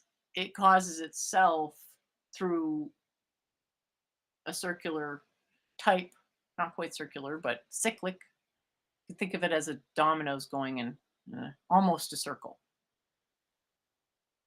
That's why, if when you're doing this thing, what you're doing is looking at the universe or considering the universe as a single entity. So for the universe for all time and everything possible, well, no, there's nothing we can point to and say, well, that's a cause. Well, no, because on that scale, it's all cause, because the resolution into cause and effect, that's something that is only supported by the very, very particular conditions that are, like, I want to say ensconced, in which we find ourselves ensconced.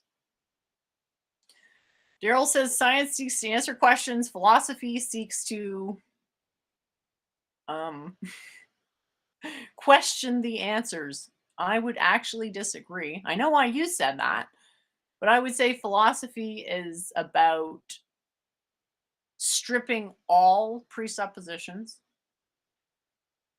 largely Practical philosophy is because there's an error in some type of science, because science is necessarily a doctrine. There has to be some corpus of models that are capable of making predictions. Now, philosophy happens because science as a doctrine is necessarily only going to have a subdomain. So it always comes back to the elephant metaphor where they're in the dark touching the elephant. What is this? Blah, blah. The best, even the most objective system can do, quote unquote, if that exists, is just one sort of level. Philosophy is backing up to a more abstract level, coming back to that null infinity one thing. We're just closer to null with philosophy. We're just saying we're not even going to care about what we did in science. Fuck it. It might mean something, but if we don't have hard, meta analytically validated data that we can really say, like, there's nothing else that this could be, no other quote cause, right? It's really hard. So, philosophy is, I don't want to say a tear down, but practically speaking, you've identified something, there's a limitation in a field that shouldn't be there. So I think at this point we could say, like, consciousness, really, like, I think we're mature enough now to say that consciousness should have some sort of scientific representation. I hope. To be continued, if that's actually possible. But yeah, philosophy being just about questioning answers, that's the Socratic method. No, that doesn't actually correspond to knowledge. This is a huge problem I have with people that, like, just undermining an assertion for its own sake fails to understand the concept of integral knowledge. If something is integral, to question one step of it is to misunderstand that it's integral. Not that you can't question things, and it's important to question things, it's just how to push back meaningfully. And if your critique is only a critique in your own worldview, it doesn't go that far. And so I hardly ever argue on the basis of my own worldview because I just don't think it'll be compelling. But if I met someone that was versed in it, sure, I'd be willing to. Andres says if causality is non dual, then that may include causality from the future. Well, sure. Think of it like this. Okay, there's only one chair because the chair is a word fundamentally. It's a concept that has a process relation. And fundamentally, a chair is a process relation, but it does have a physical representation. So, in that sense, there's a single universal chair. It's never been observed. It's the root of all observations of chair like entities. Now, that is just standard Platonism. I'm not saying I want to go into Platonism. I'm saying you need to understand at least kind of what Platonism is to see what these arguments are. The chair existing as a single entity is outside of space-time, okay? Therefore, it is just as accurate to say that the chair in the present is caused by a chair in the past as it's caused by a chair in the future, because the chair doesn't have space-temporality. It can have a shadow in space-temporality, but it is itself a concept that transcends it. That's how it's understood. I don't want to argue if that's right. That's just how it is. Tingle says philosophy throws everything at the wall, and sees with six. That's actually more what science is. Science is supposed to be, okay, we can know things about reality. Right there. That's a terrible assumption. To think you can know things about reality? I mean, honestly, how dare you?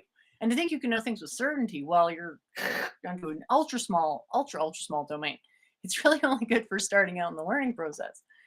So anyway, philosophy is about having access to as many techniques as possible through better knowledge.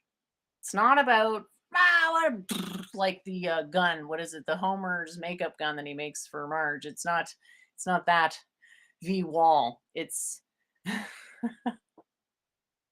it's actually a lot of conversations like this, because when there's a problem, part of what makes these levels of problem so hard is that you can't say what the problem is, because the problem is also having a dependent arising with the solution. So if you knew the problem, you know the solution, right? So you have to, like, convince yourself that there's a problem. And that reminds me actually of a quote. I want to say Schrodinger, but it's one of the quantum guys that from this, I think, entanglement in Einstein recent video.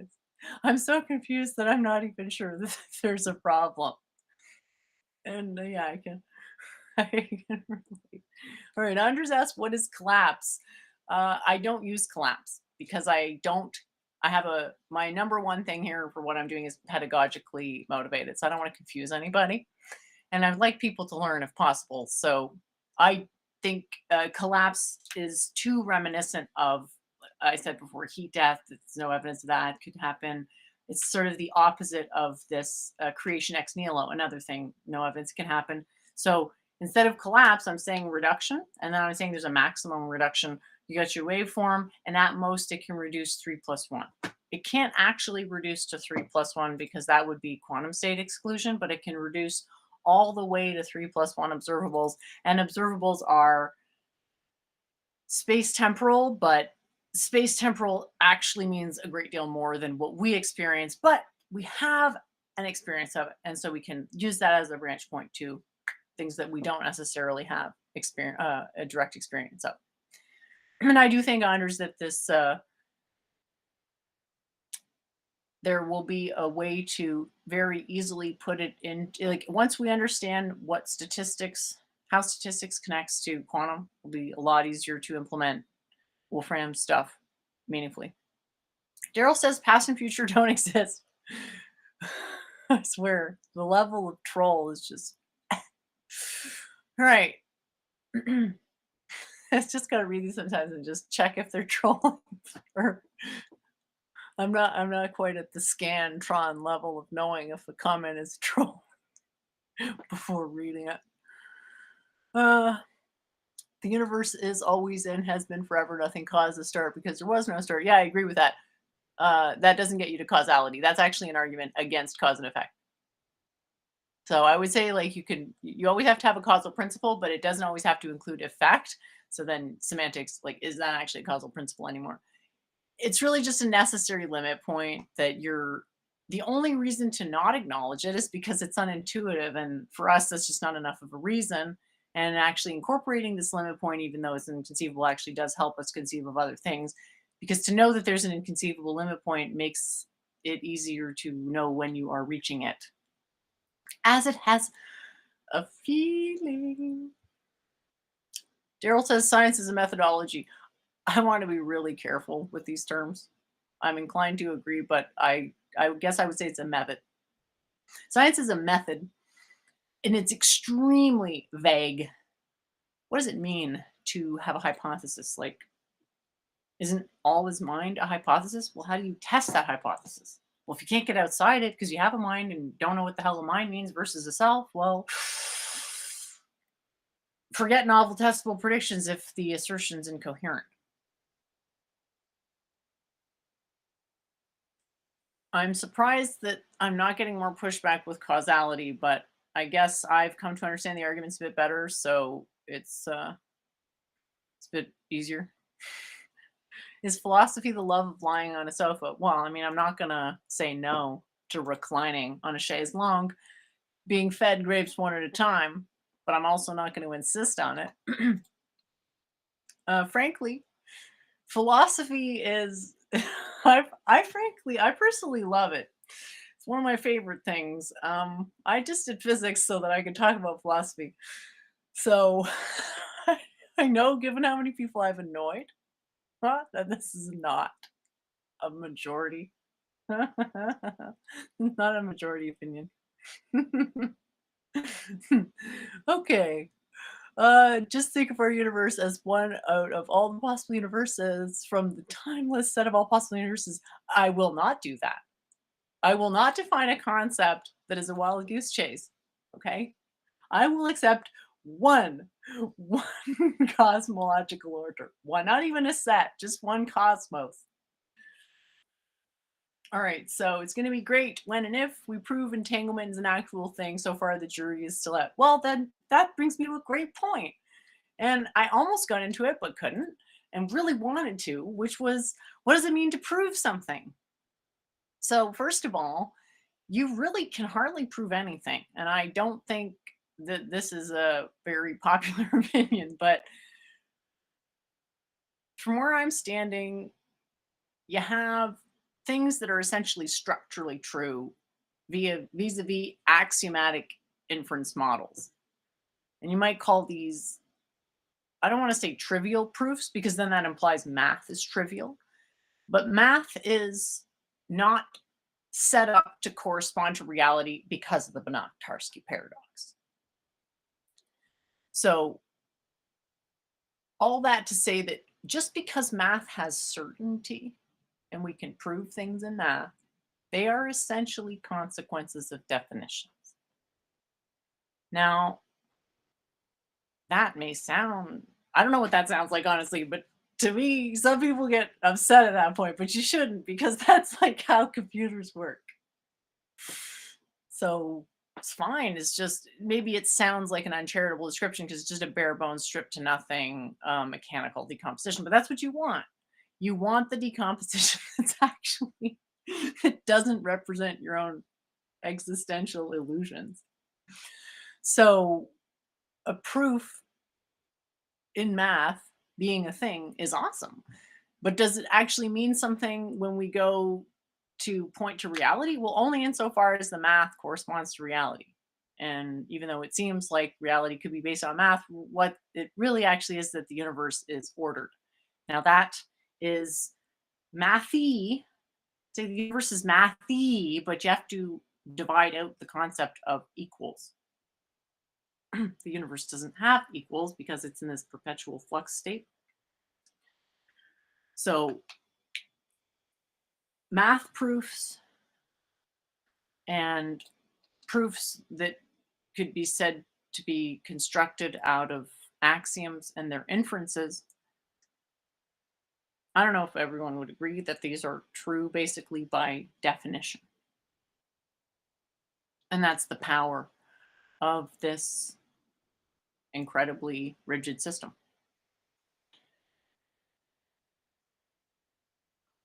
So the domain of what a computer can, quote, prove is the task of computing, which is great.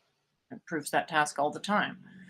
In math, it's possible to prove equivalences. Now that is establishing a consistency. Now, since math, for a lot of reasons, but you can say Banach-Tarski doesn't actually bear correspondence to reality, it doesn't actually allow you to then say, well, that's reality because this is consistent. Whereas in my understanding, proofs come out of completely different directions. The first step of a proof is perception. And then from perception, there are other things that can be added on top. But the perception is never not there. All that to say that what constitutes a proof out of what is the domain of things that can be known, cannot prove much. You can prove a few things, and when you can, it's great. But it's still largely a consequence of the axioms. So then it's like, well, maybe we shouldn't be looking at proofs. We should be looking at axioms. Oh, maybe we shouldn't be looking at axioms. Like, let's look at what an actual inference model is and how to build an inference model. And then I realized, like, okay, that's the step in reasoning that is impossible to make, or is completely unprecedented to make, or impossible now. I don't want to say categorically impossible, but it's been really hard to get this point across. So for the 8 people still watching, thanks for at least being somewhat open to this stuff. Back to this notion of proving entanglement. So what does it mean to prove something with science? Well, it means we can, if I'm being charitable, that science can prove things. Like I generally don't grant that science can prove things. I think science can disprove things to the extent that if I said G, as in the acceleration due to gravity, if I said that was 30 meters per second and I made a model based on that, well, I could test it and the numbers wouldn't match, right? So that's fine.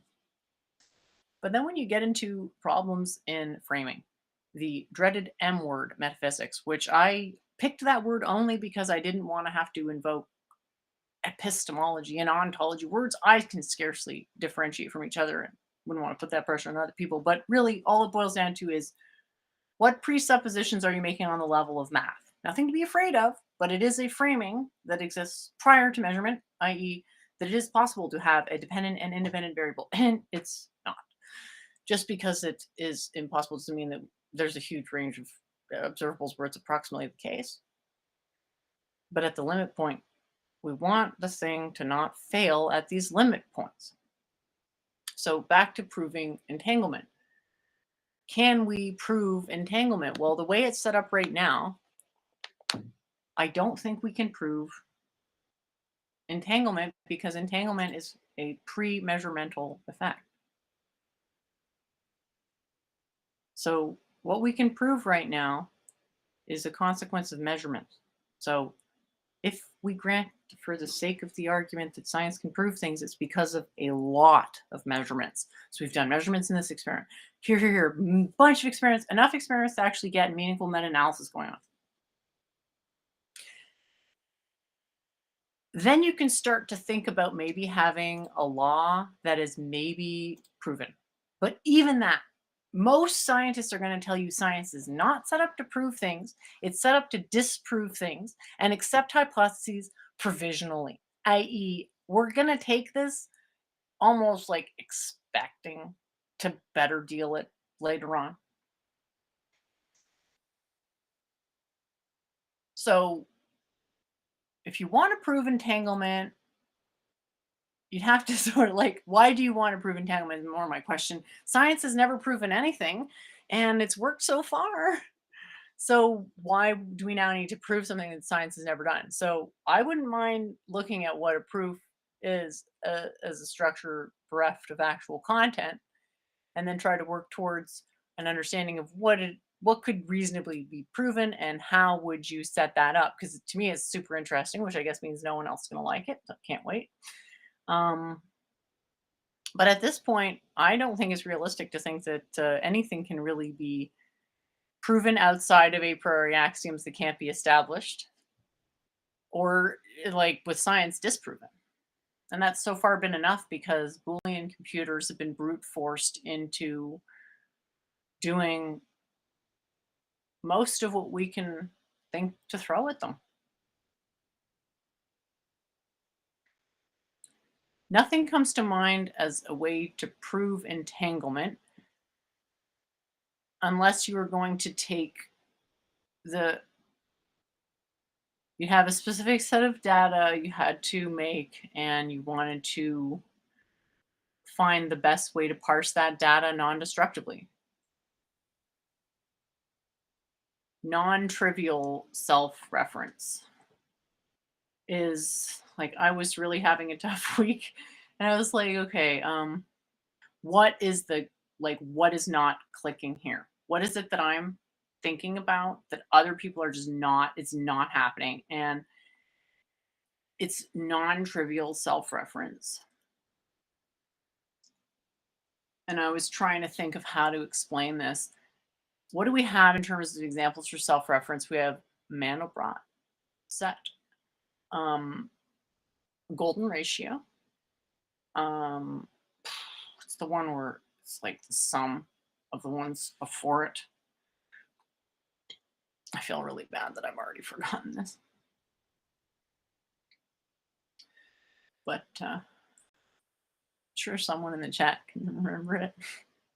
1, 2, 3. Anyway, 5,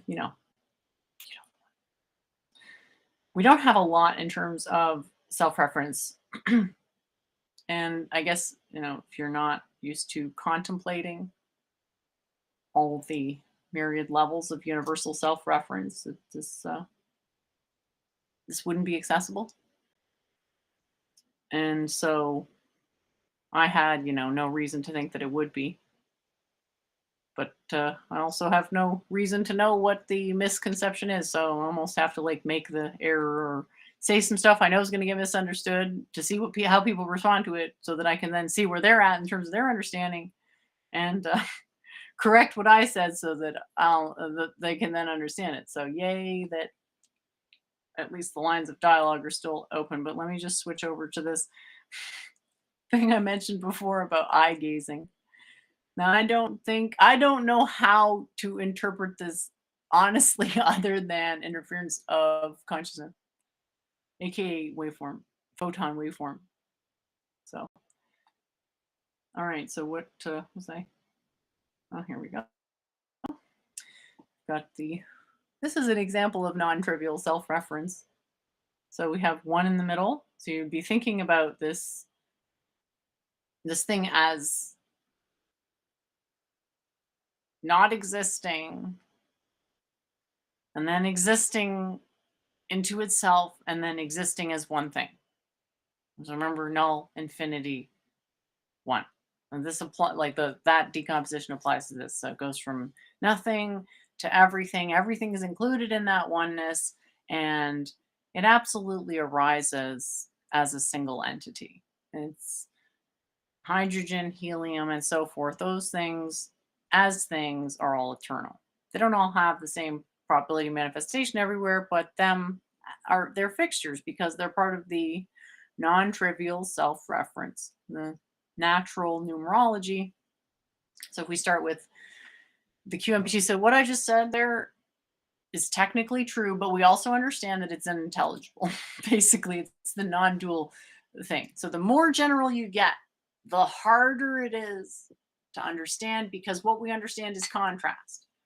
So we need that sweet spot of balance. Like, we need enough contrast for it to be meaningful, but also understanding that the information itself is coming from more non-differentiated levels. All right, so we realize the states are indistinguished, but we also realize that we can't conceive of that because we have this like linear time thing that we can't get out of because of the human brain thing. So we start with just the central sphere, and that's why I've gone like, I've zoomed it in, but you're supposed to imagine it as just the central sphere and nothing else. And then all of the elements kind of popping into existence as almost like walking up the staircase one at a time. I think I have a video of that somewhere, but anyway, if you think of central sphere and then go out from there, but you want to be going out at the same time, because you're moving out right and left at the same amount. The amount that's been deviated from the center is the same. Then we have that symmetry. So it's spiraling out away from the center. So how many levels do we have? We have the first instance, right? So for people who study computers, recursion. What's the analog with recursion? The base case. Okay, if you're not sure what that is, just look up like basic intro to recursion. It's self-reference and a version with computers. Base case. Well, what's the base case? The center. And how many levels are there of self-reference? Well, somebody who is just starting might say, well, there's 6. And this is probably not the best way to see it, now that I think about it. This one's a bit better. Okay. Fire. Got the center one, and there are 3 levels per side. So if I start on the absolute left-hand side, the first level has the purple, the blue, the yellow, and the green all on the outer side. And there are 16 balls in the first level of 7. So we can say if we start counting in the very center of this, then there are 1, 2, 3 levels of self-reference. And what does that mean? Just think of it as, in this context, we're talking about kind of an axis of symmetry, although because it's not quite an axis of symmetry because it's symmetric about the origin, but it's that idea, a degree of symmetry. And so symmetry is a type of self-reference. And that's why we always get this math god LARP happening, because self-reference, symmetry, math is all about those things through geometry without necessarily realizing it. All right, so I don't know if that helps, but the reason I had mentioned it was that non-trivial self-reference is entanglement, is superposition. It's just the system before you make measurements. And it's like, well, what the heck does that mean? Well, it means that if you go full bore on measuring your system, measure, that it can't be measured forever in a single region because of exclusion. And with quantum periodic table, it can't go on forever. The self-reference can't go on forever. Why? Because of quantum state exclusion. Because past a certain point, past 118, you're violating quantum state exclusion on the level of matter itself. And there's other ways to violate quantum state exclusion. They're all excluded. And so the more non-trivial self-reference you can incorporate before the measurement, even if the measurement is somewhat destructive, you have more possibility to have a less biased measurement, as well as you understand what percent of possible measurement the individual measurement will represent, because you're framing observations in the context of a potential space of observables, slash understanding that that limit exists. And what's happening is a statistical distribution between limit points. So fundamentally, what is the most probable thing to happen is the middle of the most unlikely thing to happen. And the most unlikely thing to happen has a probability of 0, aka null, aka, yeah, it's going to be a little confusing at first because these concepts may seem contradictory, but it deals with the non-trivial self-reference. And this will play into these conversations we've had about, I don't like to use this term, but metaphysical grounding. What does that actually mean if it's, given a charitable interpretation? To ground something means that no matter what scale you start, if you have your grounding things, your primitives, like the idea is you ground with primitives. You don't always have to ground the same primitives. You have a set of primitives and so forth.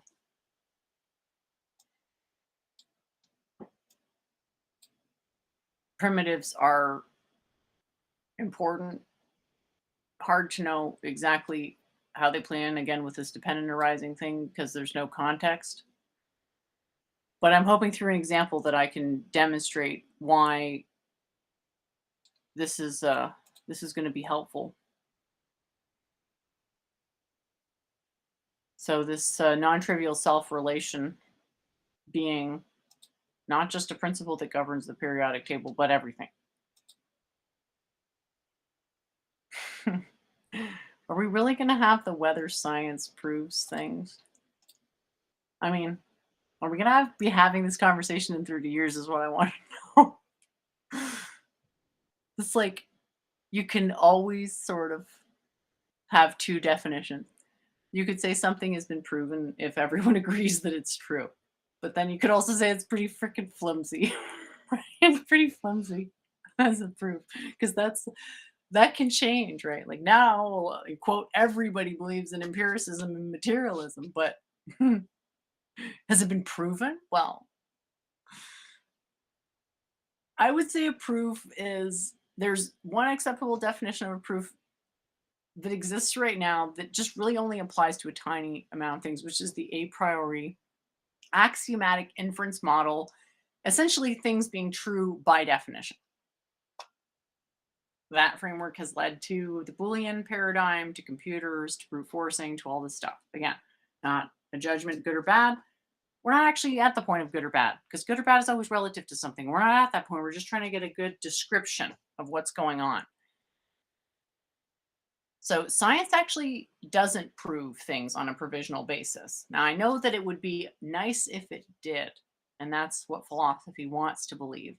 But what science does is, practically speaking, is attempt to make incursions on the problem of induction. And that's what has been happening.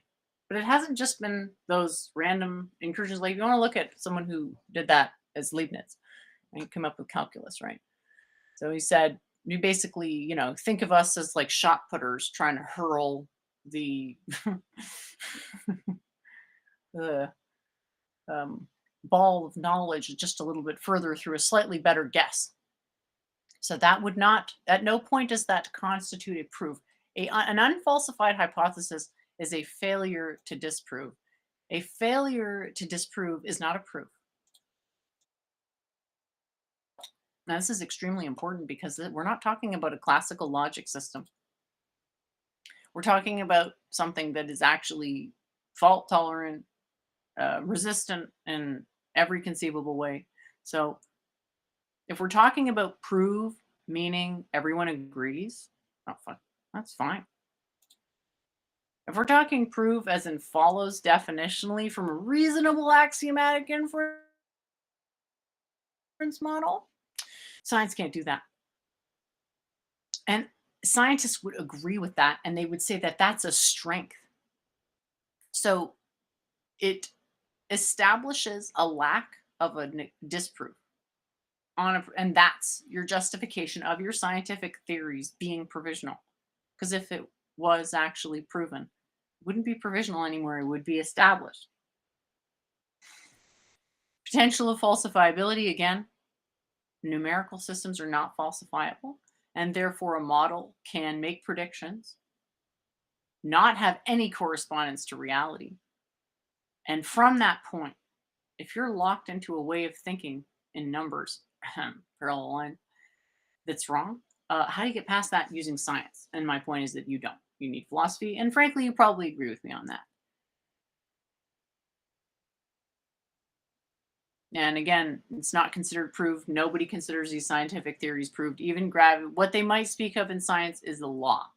And even that is extremely, people are hesitant to speak of laws in physics and science because really science is not about generating laws. It's about disproving things. So we have to be really careful with that. Under says he sees reality as a trivial self-relation. Well, that's exactly it. It's non-trivial, right? So if we can describe the periodic table as a self-relation, that's not trivial. The information in the periodic table is arguably all of the information in the material reality.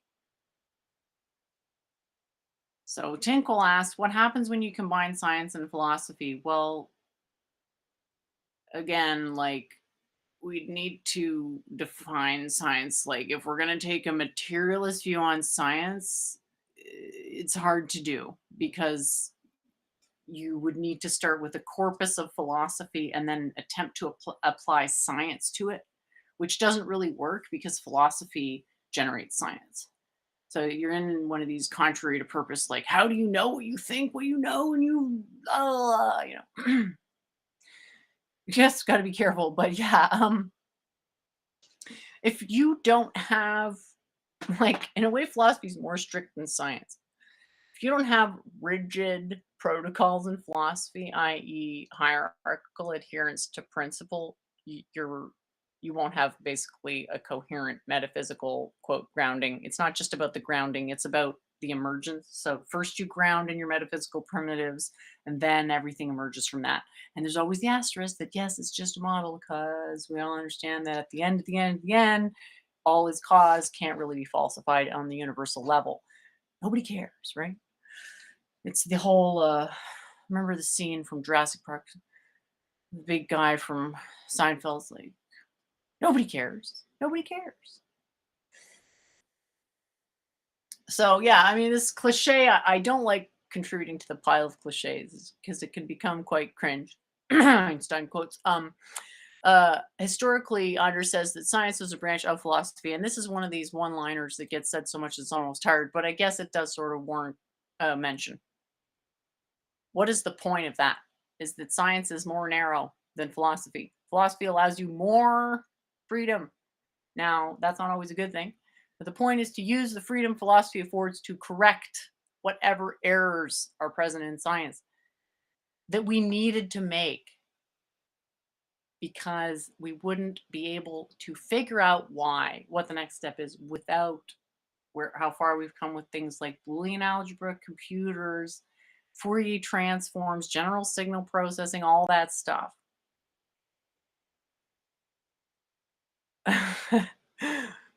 I love that Anders wants to try to describe his self-relation model because stuff that seems to make sense in your own head. I know from experience when you actually try to explain it, sometimes it can be quite blah, but it might be one of those things that, yeah, largely non-trivial self-reference is something we can maybe acknowledge as a thing that exists in the universe, but that we won't want that to be under the hood of a model.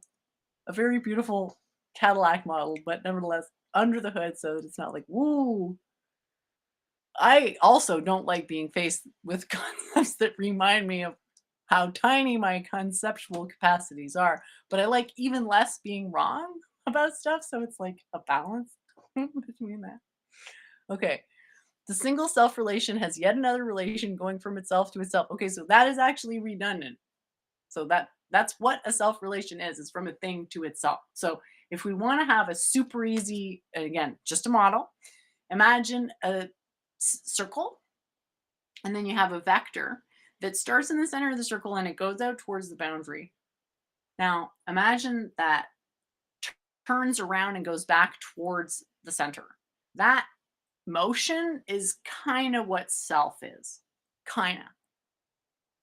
So to say that it's a self relation that leads to another self relation, well, you can just keep building that up. But the problem is that it's trivial. So if you have trivial self relation, here's the issue: how do you justify it? Because all these conceptual leaps are so incredibly difficult to make. Well, why the hell would I want to? Why would I care about a Mandelbrot set? So that's where we're stuck right now. It's like the Mandelbrot sets. That's not that cool. Like I get it. I'm mathy. I get why that shit's cool. It is cool from a geometric perspective, but it's not integral yet. So what we're at now is the limit of trivial self-reference, which has basically led to things like I am the author of my own thoughts. And it's obvious in these arguments that I have where people insist on a distinction where there may not be one. Like to me, if we can manage to talk about consciousness without actually saying consciousness once, but we actually understand consciousness post relationally, I'll be very happy about that. So I actually do want to fold out a lot of these extraneous words, but I don't want to just like pretend that there isn't a language that other people are speaking. So I want to basically have a dictionary between them where we understand in English there's like consciousness, awareness, yakety yakness, sensitivity, love, feels, intelligence, goat cheese and all that stuff. But it's like I don't care. So I'll go with mind, self, and consciousness. And honestly, my other models just don't even use it. It just replaces the whole thing with waveform reduction. So think of that as a blink. And think of consciousness as like a blink. The blink is sort of the unifying concept between waveform reduction and consciousness as a process.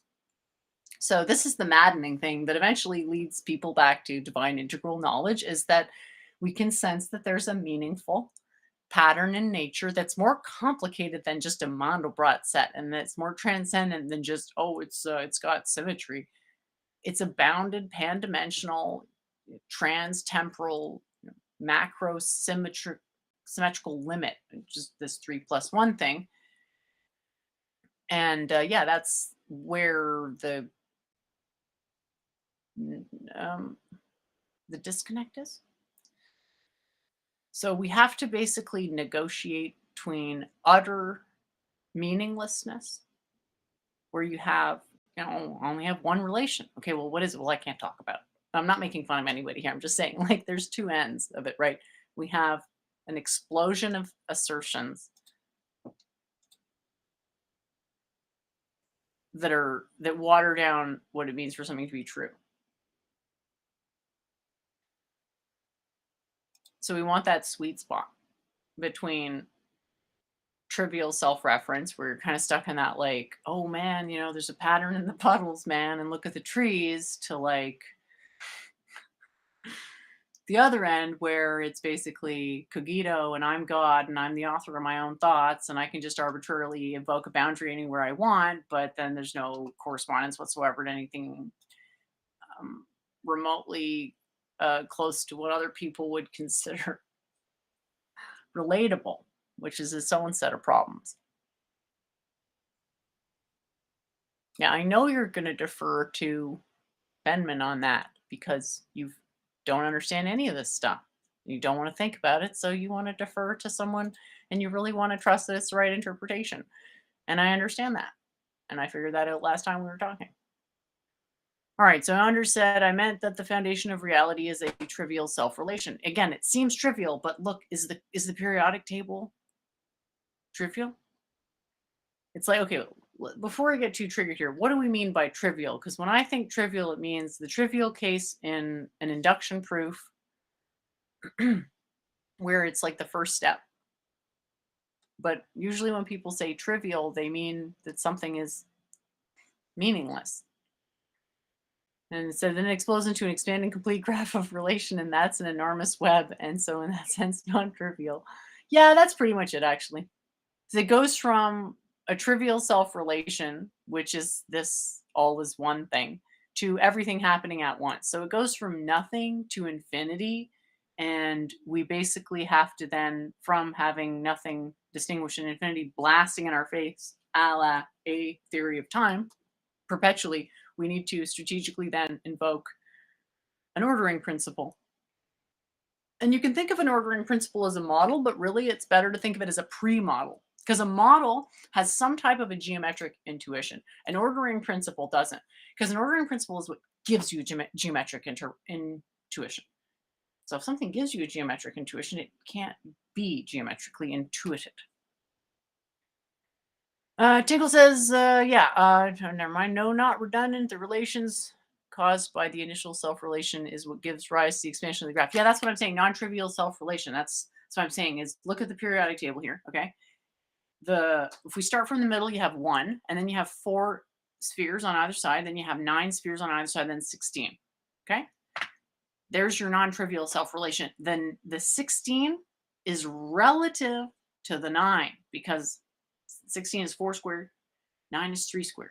Okay, so 3 is coming in sequence, right? So it's not like it goes from 1 to 3 to 2 to 4. It goes from 1 in the middle, then 2 squared on either side, then 3 squared on either side, then 4 squared on either side. Non-trivial self-reference in 3 plus 1. Actually, this is 1 plus 3. So 3 plus 1 is the human-facing one. We have 3 space and 1 time. So we've got 3 spatial observables going through one direction of time. Go from a human side of things, invert down to the periodic table. And what do we have? 1 plus 3 levels of non-trivial self-reference or self-relation. Again, forgive me, it's the first time I'm really talking about this stuff, but I really do love to go into it, so thank you. Simple may be a better term than trivial. Yes, that is possibly where the misunderstanding is arising from, is that because something is simple, people are assuming that it is trivial. Just because something is simple doesn't mean that it's trivial.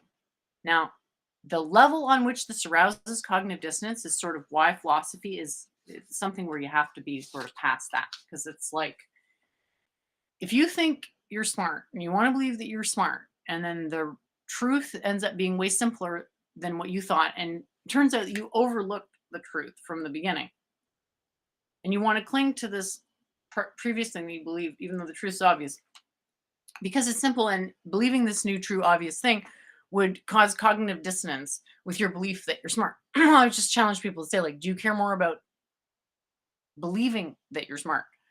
Or would you perhaps care to entertain the possibility of experiencing getting smarter, actually becoming a philosopher?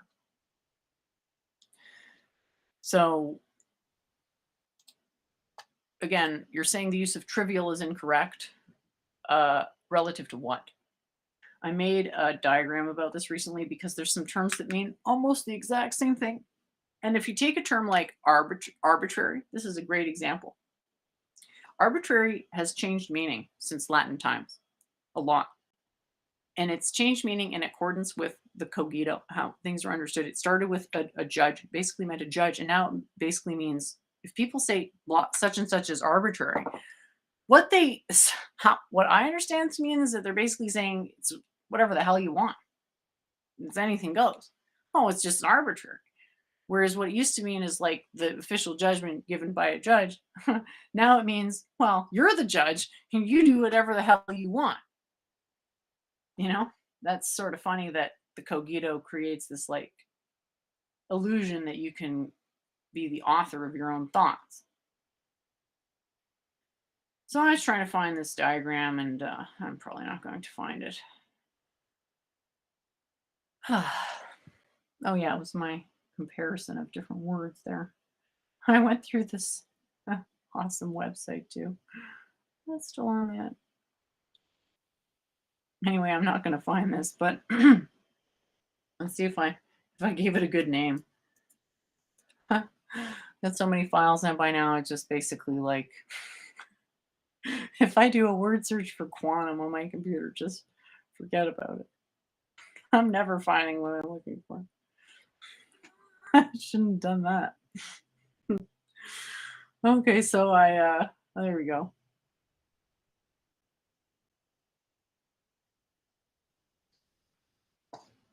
All right, so trivial, redundant, vacuous, and tautological. I'd say vacuous is what is meant by trivial. So vacuous is really just completely just maybe not useless in a universal way, but useless to a particular domain. You could say like a bedtime story is vacuous relative to physics because the contents of a bedtime story have no bearing on physics. But vacuous things, maybe that bedtime story is something someone enjoyed, right? So it's domain. That's this very important theme here that it's domain relative. And the emotionally driven desire to find domain independent things. And then to think that you're somehow the author of those things, not good. So terms that if you're not practicing philosophy, probably you don't think too much to distinguish them, but something like the mind is a quantum computer or whatnot, it's tautological, but it's not trivial. So just because something is always true doesn't mean that it is meaningless. You have to be careful with that. Your mind will try to trick you into thinking that, well, that's not important. And that's because the ego has a lot of inertia and is resistant to change, institutionally resistant to change. Good for survival, bad for philosophy. Yeah, vacuous does sound funny. I agree. I like to use these words too. And hopefully people are starting to see why I do what I do with being so precise on definitions. Because I don't want to have to go back and correct a huge, like, oops, like huge error. I'm not going to put stuff out if there's going to be even one tiny little error in it. That would just be irresponsible. So my next thing I'll be working on is obviously really looking forward to the consciousness conference. Again, thanks to Doooovid, and be building up the null infinity unity compression thingy. And really